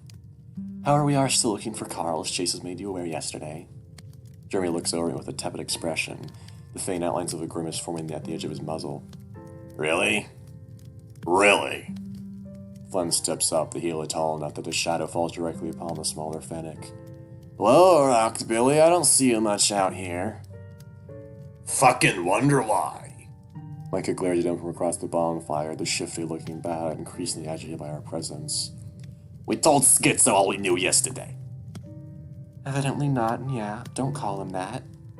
Jeremy lets an amused noise, and it's clear he's also getting a bit tense, especially from Flynn's looming form. Heather was saying y'all were talking about Carl after the drop, all secretive like. Shortly after he fucking disappears, you tickers want to extrapolate on that? Jeremy lets out an astonished puff of air, turning to peer past Jenna at me. Wow, dude, you really did go crying to your friends for help. I feel a knot starting to form in my stomach and resist the urge to clench my fists. I'm just trying to find Carl. He's your friend too, right? Fuck no, rich tits don't have got any love around these parts. Didn't even think the guy had friends anymore after you two left. Points to Jenna and I. Flynn scowls but says nothing. Yo, why's Mama May? Yeah, it's Mama May know you're here. Mike is looking up at Flynn now. Cause I don't want to be harassed, bitch. Flynn actually laughs, exasperated beyond measure. Kid, you shut your mouth before I call your parents. I'm nearly 21 now. You can't do shit. Wow. He's that old? Yeah, I can call the sheriff on you for trespassing on an unpermitted building during fire season and they charge you as an adult. Then why is your faggot ass here instead of them, bitch? Jenna rubs her temple with both paws. Okay, let's put a stop to that. We apologize for intruding on your Ahoa party, but we wouldn't be here if this wasn't serious. This ain't serious to me. It seems like a big joke seeing you clowns back together. Micah, enough. Her tone is so stern and maternal that it visibly catches the bat off guard. He seems surprised that she even remembers his name. Look, let's just have a seat, all right? That's just whatever you say. Micah blinks at Jeremy's response and grumbles quietly. Yeah, whatever. The bat looks over his shoulder before moving to one of the camping chairs and taking a seat. Jeremy does as well. Both seem to make a conscious effort not to sit in the princess ones. Flynn takes another swig from his beer and joins them. I hesitate a bit, but Jenna beckons me forward. As I sit, the singeing burn from the fire mixed with the glaring heat of the sun above, and it feels kind of like I'm slowly being cooked. It's incredibly uncomfortable. I seem to be the only person bothered. Well, by the heat, that is. We got empanadas in the menu of him. Is that an offer? It's a threat. What? Dumbass. Boys. Micah shifts in his seat. He keeps looking to Jeremy as if wondering why he's even humoring this. He miserably pokes at the bonfire with his rebar, sparks flinging forth and dissipating in the desert dust. Jeremy, meanwhile, scoots his chair over and peers into the little toaster oven-looking thing. It's sucked up at what looks like a 50-foot extension cord that goes into the shattered window of the nearby trailer. Yeah, they probably need a little bit more time cooking anyway. Now, about Carl. About Carl? Yeah, I didn't want to tell you, you know. He gesticulates toward me. He's been, really depressed at the late. I mean, anyone would get that impression if they talked to him a little. I think, once you're so rich you have everything you want and don't need to work, it fucked with you. Life alone ain't enough, man. Now, if you know what's good for you, this stays between us, cool? He looks from Jenna to Flynn and then finally to me. Mike is staring hard at Jeremy, the runty bat's lips thinned over his little fangs. Sure? Yeah, whatever. I suppose it depends. Flynn sighs loudly, placing his face in his hands. We didn't do nothing to Car Direct like. He just kept telling me he wanted to feel something, you know? Didn't care what it was, didn't care what it did to him.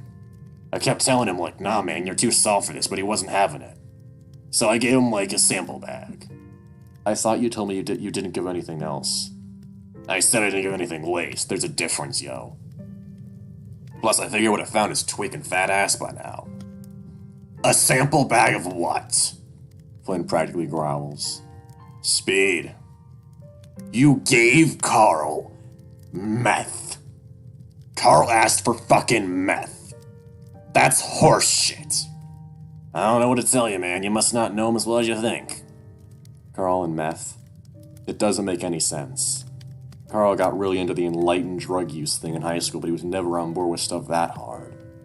Flynn is fuming in his seat, and even Jenna looked perplexed. Jeremy, were you getting meth? Yeah, that's enough questions. Yeah, like, out of respect to your situation and stuff, I thought you should know. But we ain't got anything more than that. God damn it! Flynn's face is pulled into a silent snarl, eyes clenched shut. Jenna's just frowning to herself, her phone in her lap. No one says anything for a while. They have a million questions, but I don't think they'd answer any of them. For some reason, the first thing out of my mouth is, "What's in a hoa party?" Jeremy and Micah both look at me with equivocal expressions. Something that Keith came up with. Yeah, it means like happy and Satan or something. Well, not exactly happy, something more profound than that, I'm sure. Everything had a fucking deeper meaning with him, didn't it? Jeremy said a mirthless snark, the fennec grabbing a few paper towels before taking the empanadas out and setting them on a small tray. Yeah, but who's Keith? How the shit do you not remember Keith? Michael looks downright offended. He sounds familiar, I just can't put a face to the name. Well, you're in luck, Musk Man.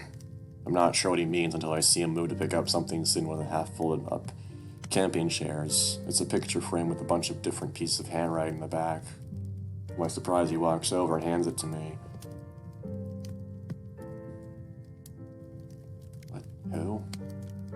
In the frame, there's a pretty unelaborate picture of a stoned-looking fox guy. He's in a ratty lifeguard, bucket hat, and wearing an oversized hoodie with this stylized-looking eye on it. I feel like I've seen him before, but only in passing. You bring this with you everywhere? This is a bonfire. It's kind of like a super old tradition we picked up after what happened. I know, it's like super culty, creepy and shit, but Keith would have thought it was neat. He was all about that whole moral support, big brother vibe. What happened to him? The question's blunt, and this seems like one hell of a sensitive topic for these guys, but now I'm genuinely curious. He went missing. One day he's here slinging dope and playing foosball with us in the moldy shack he ran a bar out of, and next, gone. Nobody knew where he went? Nope. Next thing we knew, Micah poofed as well. Bat looks guilty, squirming in his seat. We didn't expect you to show back up either, though. Same goes to you, I guess. He looks over to Jenna. She responds with a polite smile and nothing more. What's going on here? As I hear Clint's voice, I see Micah quickly sit upright, visibly startled. There they are, look, I told you. I didn't sell them anything. Heather is tugging at the weasel's tank top, but Clint quickly smacks her hand away. Clint. Looks like death. Emaciated, disheveled, teeth rotting out of his head, his fur falling off and pink lesions dotting his flesh. Jeremy and Micah look pretty rough, but nowhere near as bad as him. I quickly hand the Fennec his picture back. We were just leaving. Jenna pulls her purse tight to her side and stands up. Thank you for your hospitality. It was good seeing you again, Jeremy. I should fucking kill you three right here, you little cunts. Get the fuck out now. Go, go, go. I'm getting my fucking gun. I'm getting it. Clint stomps off toward the nearby trailer, swearing up a storm. Oh, shit. Micah quickly refocuses his attention on the rest of us. Yeah, get the hell out of here. I half expect Flynn to start shouting back, but instead I look over, he's already up. The heel is making a clicking sound and noise and gestures with his head toward the truck. No, Clint, it's okay, I swear. I quickly get out of the seat and fast walk to catch up with him, and Jenna does the same. What the hell? It's all Jenna can say as she shakes her head in disbelief. We hop in Flynn's ride and take off without looking back. Truly. What the hell? Jenna repeats herself. She's sitting in the back seat, still peering out the rear window with a boggled expression plastered on her face. I heard ya. I hear ya. What a fucking mess. At least now we know they were hiding stuff about Carl. We try to shine at least some optimism on the situation, however faint that is. We came out of here to get information, and we did learn there was information to be had, so not a complete wash. I don't believe for a tit fucking second that Carl's dabbling in crank. Not saying they're responsible, but they do know something. Honestly, I don't believe they have the wherewithal. To plan to successfully carry out something so malicious as a kidnapping. Flynn said a long sigh, keeping the truck steady along the dirt road, with one hand while the other rubs his scaled face. That doesn't help us figure out what the fuck to do next. Where are the goddamn cops and the fucking city clerk? Why am I stuck doing this shit? There's silence in the cabin, Jenna turning back around to peer in Flynn's rearview mirror at him. Because you're his friend, and you care about him. Flynn seized at those words. That's not helping, Jenna. I pull out my phone, holding my thumb over the display button. Only 50% battery life, I'll have to remember to charge it later. Should I text Leo? Text him what? That you want him to raw you again? Flynn lets out a little huff, and Jenna gives me the lizard a stern look. What? I mean about what they just told us. There ain't no reason to it. It's all pussy willow lies. After a while, he sighs, sounding defeated. Flynn reaches into his pocket, holding up his slightly antiquated-looking phone. I'll just post in the group chat a quick summary. Okay. And I'll make sure to let them know how sketch they were being. I nod, despite the fact that no one is currently looking at me. I step outside the cool air, letting my feet rest on the hard asphalt of the parking lot. I stand there, enjoying the openness of my surroundings. You can only be cooped up with the two other people in one room for so long before it becomes increasingly apparent you're all just breathing each other's air. TJ tried to keep Leo company today while we went out looking for Carl, and TJ was saying Leo was really distant. They ended up getting to the little recreational camping spot right before the lake, and Leo just said he had to go, left TJ there without a ride. He said he didn't mind because he enjoys the walk, but Leo's behavior had him worried. Jenna steps out beside me, fidgeting some with her hair. Tough day, huh? Mm-hmm. He responds quietly. So, if we're gonna search tomorrow, have you... I'd actually rather not talk about Carl and the search effort right now, if that's all right with you. Jenna pauses, crossing her arms over her chest. I know that sounds bad, but we truly are doing everything we can for him. Absolutely above and beyond. We've got a few more places on the outside of town that Flynn and I were going to look at as well. Some more phone numbers to call. Flynn's going to text us with all the details in the morning, so that's settled. I let out a little exhale of relief. I honestly have no idea where else to look, so props to them if they were able to scrounge a place or two. Well, what did you want to talk about then? Jenna leans up against the nearby post, luminescent light giving her for a slight halo effect. She's looking at me now, her eyes tired, and the very faintest of smiles crossing her muzzle. To be quite honest, not much talking is needed. Her smile grows less faint, her tired demeanor shifting to something more akin to cozy warmth. It's infectious, I'm smiling just the same. Your company's fine enough. Really? She nods. Well, same for you. That's good, then. It's very good. Great. She lolls her eyes, standing there with that look like she's waiting for something. It takes me a second to realize what for. Oh, so I'm just gonna step over here. I take one comically large sidestep over toward where Jenna's standing, my tail swishing behind me in a low arc before slapping down on the pavement. Jenna lets out a little amused noise as she peers up at me, her own tail flicking in a contented sway. Oh? She cans her head, putting on a front of innocent curiosity as I approach. Whatever for? Well, maybe to do something like this? I place my paws on either side of her face. Fur is so much softer than mine with no oily sensation to it at all. I rub my thumb across her cheek, then lean down to put my muzzle against hers. Our lips meet. Her touch is gentle, comfortable yet intimate pressure. Soon she opens her mouth, and I find myself doing the same. With Leo, it's always like some kind of tongue battle for dominance, which of course can be fun. But right now, this is nice. I can feel goosebumps on the back of my neck as her breath meets mine. Kind of smells like oatmeal. She been getting into my dinosaur egg oatmeal packets I brought? I hope not. I only have a few of those. Jenna pulls back after a few seconds, her face radiant and glowing. She looks intense despite everything going on. She hums to herself in thought.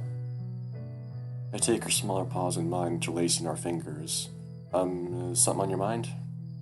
Just never kissed a guy in a motel parking lot. She looks up toward the sky. At night. Oh. That response is not exactly what I hadn't been expecting.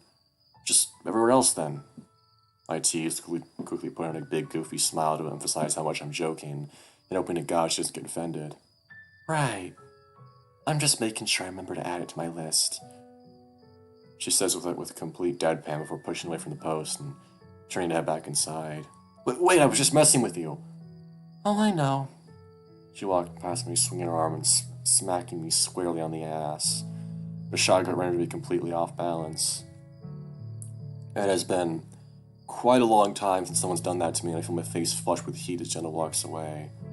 I can see her proud of herself smile stuck to her muzzle, even with her back turned. God, what a wow chase. I was so nervous when I did it before. I guess I didn't really have time to appreciate things. I wish I could sleep in your bed tonight. I speak without thinking, and Jenna stops her paw on the door handle. The audible thunks of TJ fussing out inside punctuate the silence.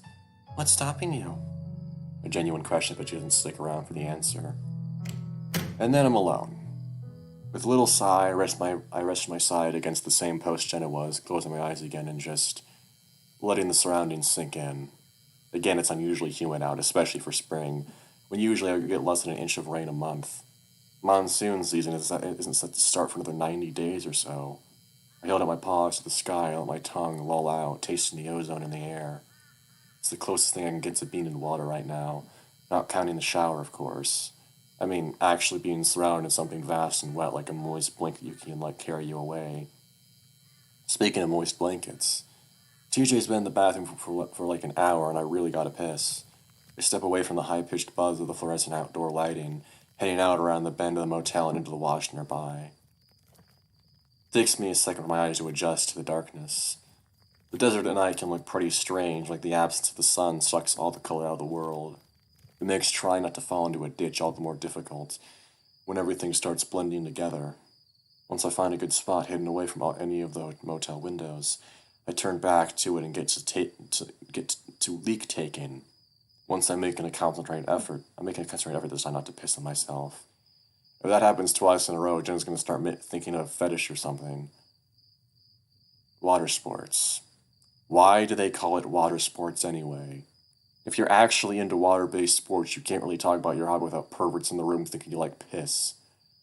Though to be fair, there's much worse stuff out there to be into. I remember for the longest time, Flynn had this whole reputation of being into scat.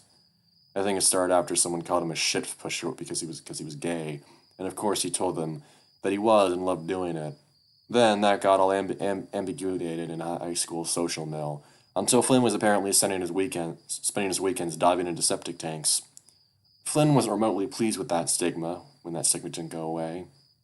And of course, I thought it was hilarious. Strangely enough, that never got applied to Leo and I, even with all our PDA. I guess. There's a crunching noise beside me, dry bramble being shred underfoot, and the sudden scruffing of dirt.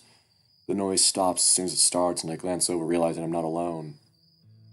What the fuck? I blink. I must have finished pissing a minute ago, but here I am, still holding my prick. Micah stares at the aforementioned before looking back up at me. I quickly shove myself back into my shorts, nearly tripping over myself as I step back away from him. Damn, where'd it even come from? I was taking a leak. The fuck you were, schizo? His voice is strange, distant. In fact, he looks completely out of it, as if his comprehension of the world around him is delayed. You were just standing there, staring off into the great dark nothing, cock and paw. Jerking into the void. That how you defeat it? What are you talking about? Why are you even here? Micah points a half-witted stare in my direction, his fingers wiggling around the edges of his tank top. He's not so much looking at me as looking right through me. I'm a bat and it's night. I can be wherever I want.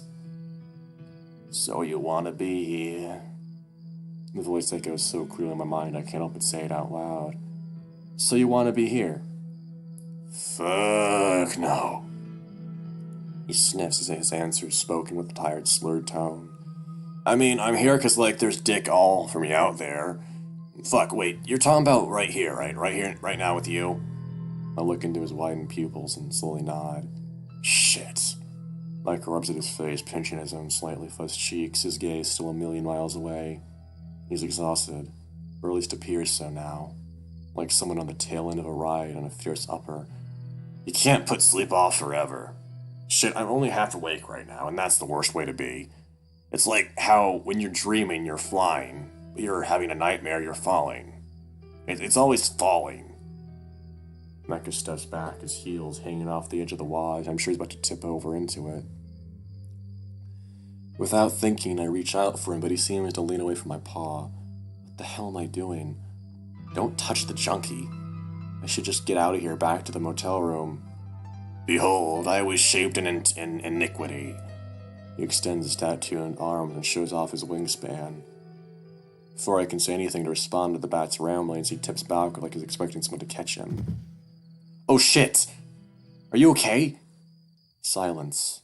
I start creeping closer to get a look at him, but a small voice rings out from within. Fucking ow! He goes quiet again as dust plumes rise out from the ditch. Finally, another little grunt. No, where the hell am I? Son of a bitch. As I peer over the edge, I can tell it's about a good 3 to 4 foot drop. Nothing too dire, but definitely not pleasant. Micah's dazed gaze meets mine and quickly narrows. Yeah, fuck off. Of course, it wasn't just a dream. I stare blankly at him, wheels turn in my head for a second. Wait, you were sleepwalking? If that's what you want to call it. Did you just have your prick out? I ignore the question. Your dream made you do a trust fall into the dirt. I thought you were tweaking out on drugs or something. If only. Micah slowly pushes himself up to his feet and climbs out of the wash. His backside is completely caked with dirt and goat head bramble. He tries to pick out the stickers from his fur, wincing at each pluck. I thought there was water in there for some reason. He thumbs over his shoulder. There's probably not going to be any in there for another few months. Yeah, fuck, I'll be gone by then. Micah shakes his legs a few times, some more dust scattering to the wind. Having white fur like that must suck in the desert here. If you even get the slightest bit dirt, everyone can see. For me, everything just kind of blends into the brown fur. He squints at the building nearby and listens to an astonished little noise. I made it all the way to the motel? That doesn't make any goddamn sense. Fucking hellfire, man. Shit's just getting so much worse. He shakes his head. He's clearly lucid now, but I don't know if he's really talking to me. You doze off for 1 minute, and then everything's an absolute shit show. A cold chill creeps down along my spine. This is all sounding real familiar. Hot helps, keeps the bad vibes down, but it's a quick fix for something you never know when it's coming. I've been having something similar happen to me, I think. Really bad dreams, mainly. His gaze snaps to me as if he wasn't expecting me to actually respond to him. Fucking really? No shit. I extends an arm out to his surroundings, gesticulating at everything, and nothing all at once while his wings flap about. You ain't the only one, Musk fuck. You ain't seen how it's been. It's real shit down on Jasmine Street. The hum gets bad there. The hum? I frown, unnerved by the bat's words, but not really sure how I should start questioning them. You wouldn't know. After all, you're just having a little fun trip and then fucking right off. Micah says it's like it's a bad thing. However, I'm not guilty about wanting to get the hell out of here at the soonest possible convenience. When we find Carl, of course. So, you're gonna leave town too? Micah glances over at me. Yeah, you should go soon, swell. But he'll be back.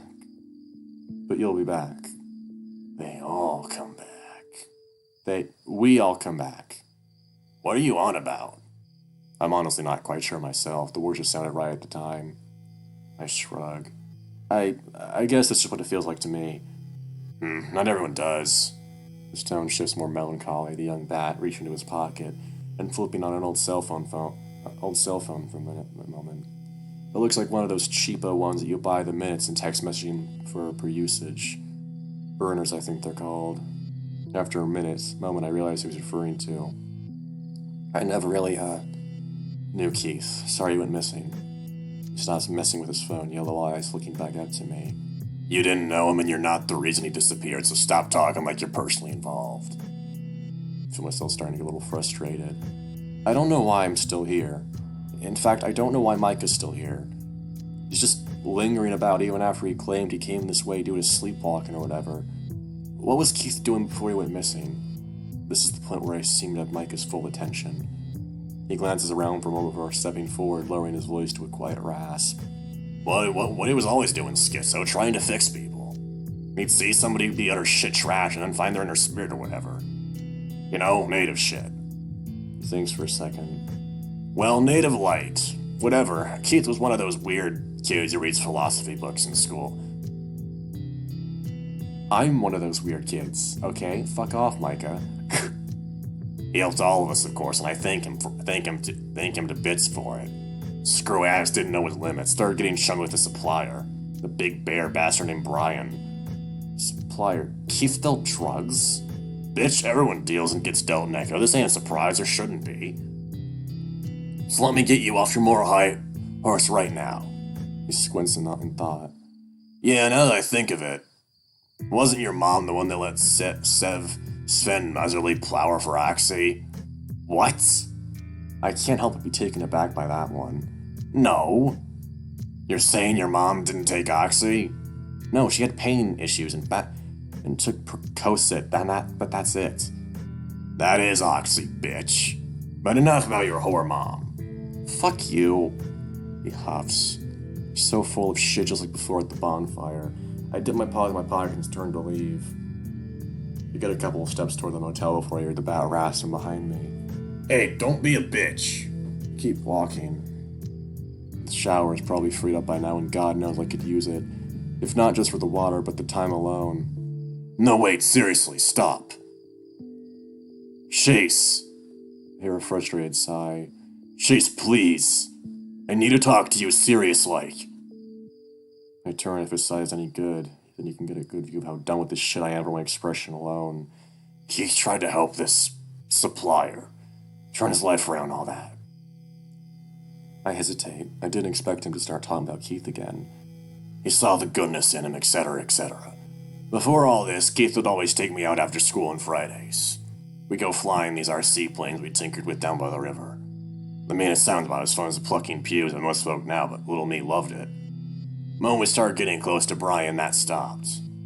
We saw him less and less until poof. Keith's gone, no one knows where he went, including Brian, so claimeth he. And I had nothing left here. My anger with the bat begins to fade as he looks me straight in the eye. There's something about the tone of his voice that's different. Like this is actually a matter he'd thought about for a long time. Micah, are you... I exhale, stepping forward and lowering my voice. Are you trying to tell me something? Something about Carl? No, I'm trying to get you to whip out your dick again. The runty bat's nostrils flare as he steps closer. I cover my crotch with my free paw and he rolls his eyes. Do you want help finding the rich fat kid? I hesitate at his hostile phrasing, but begrudgingly nod. Any information at all could help at this point. Yes, I want help finding Carl. Do you know anything that can help us? Cool, and hopefully. He doesn't speak for a time, rolling his cell phone in his paws. Don't report anything I'm about to tell you to the cops. I'm genuinely trying to help you here, but I need you to swear to that. Sure, whatever. I swear I won't tell the cops. I lie. Good. Nothing I did is really illegal, but it can be implicating as hell if you don't find your friend. Is this about the meth that you guys said Carl is taking? No, that was bullshit. I knew it. Well, Flynn knew it. Like hellfire, I'm gonna start ratting fuckers out in front of everybody. The Hendricks house was marked. Jeremy tipped Clint off that Carl was staying home alone. Clint then brings me on so they would scope shit out just before midnight at 11. I can see well in the dark and got a good look at their alarm system. That's when I was two big glowing eyes staring back at me. I don't know what happened, but there was a flash, and next thing I know I'm falling from the second-story ledge into the riprap. The photo. That was Micah. The flash to Carl's cell phone camera, that has to be it. He took a picture before you fell. We found the photo the next day. Bat's lips tighten. Well, fuck me then. Guess it's good that I'm getting ahead of this. Barely even looked like you, I think. But the picture was all distorted. Trying to wave off his concern with a reassuring tone, reshifting the conversation back to Carl. What happened next? Micah sighs, speaking up again. Next thing I hear is a whole shit ton of thudding. Like dunk, dunk, dun, dunk. I couldn't move. I didn't want to start sprinting off while anyone inside was still looking out a window. So I held it up in a blind spot and the noise kept going for a solid 30 minutes. Then a fucking hell of a clatter, the sound of wooden boards snapping inside. Next thing I know, the fat ass is taking off in the desert completely spooked. Which direction? South, I think. Anyway, he holds up his basic-looking cell phone. I gave Clint a call and told him what happened. He started freaking the fuck out to me, cussing and swearing, spitting up a storm. Kept insisting he needed to call someone. And that's the last I heard of it. Spent the next 12 hours nursing a bruised tailbone in an abandoned trail off Route 65. goddamn actual answers. This is all really helpful, Micah, but why are you telling me this? Why are you ratting out your friends to someone you hate? Matt groans aloud, a look of exasperation crossing his tired features. Have you been listening at all? There are fuckers out there I don't trust, and if there's anything to be done about putting a boot in their asses, I'm down. For Keith. Matt taps at his phone a few times before handing it my way. Give me your number, I'll keep you updated on what's going on. The supplier guy I mentioned will be coming into town. I'll see if I can get some more info out of him about Clint about the riot. I take the phone, still using the tiny button-based numpad to put in my number. There's probably a few ways this can come back to bite me in the ass, but at this point, I'm pretty damn desperate for a lead. I just never would have expected it would come from Mike of all people, and willingly at that. And here I thought you hated me. I don't care enough about you to hate you, schizo. I hand the bat back his phone, unsure of how to feel about that response. If I don't hear from you by the time we have to go Sunday, you should get the fuck out of Echo. His tone is flat, a matter-of-fact statement that he believes doesn't need further explanation. I nod and responds, wondering if it's too late to take my number back. Well, if that's all, I runs back to the hotel. Micah looks too. Yeah. Yeah, actually, one more thing. Oh? I perk around his direction. You still with that wolf boy, Leo? I remember him getting skittish about him earlier. He's acting nonchalant, but there's definitely something more to this question than casual curiosity. The answer to the question itself is also a complicated one. Not really? Why do you ask? I don't give a shit. He looks down at his phone as he says this. A lie. But then why'd you ask? I hear he talks a lot of shit. Was wondering if he ever talks shit about me. Micah folds his arm over his chest, staring at his phone screen. To be honest, I don't even recall a time he even mentioned you by name. It's the truth. Out of all the Jasmine Street kids, Micah was one I never really heard Leo talk about. Figures. What? What? I'm out of here. I'll text you in a bit. Oh yeah, they definitely fucked. The bat turns and heads off. There's something about him that sticks with me, and I can't quite put my finger on it. Once he disappears around the corner of the motel, I take out my phone and tab over to our group chat.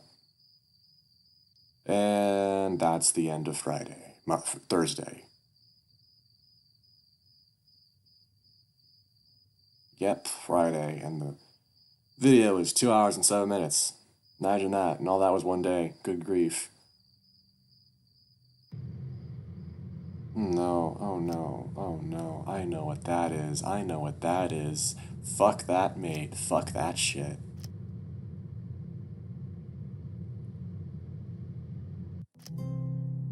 Well, next video is going to be fucking emotional. I hope you enjoyed. See ya.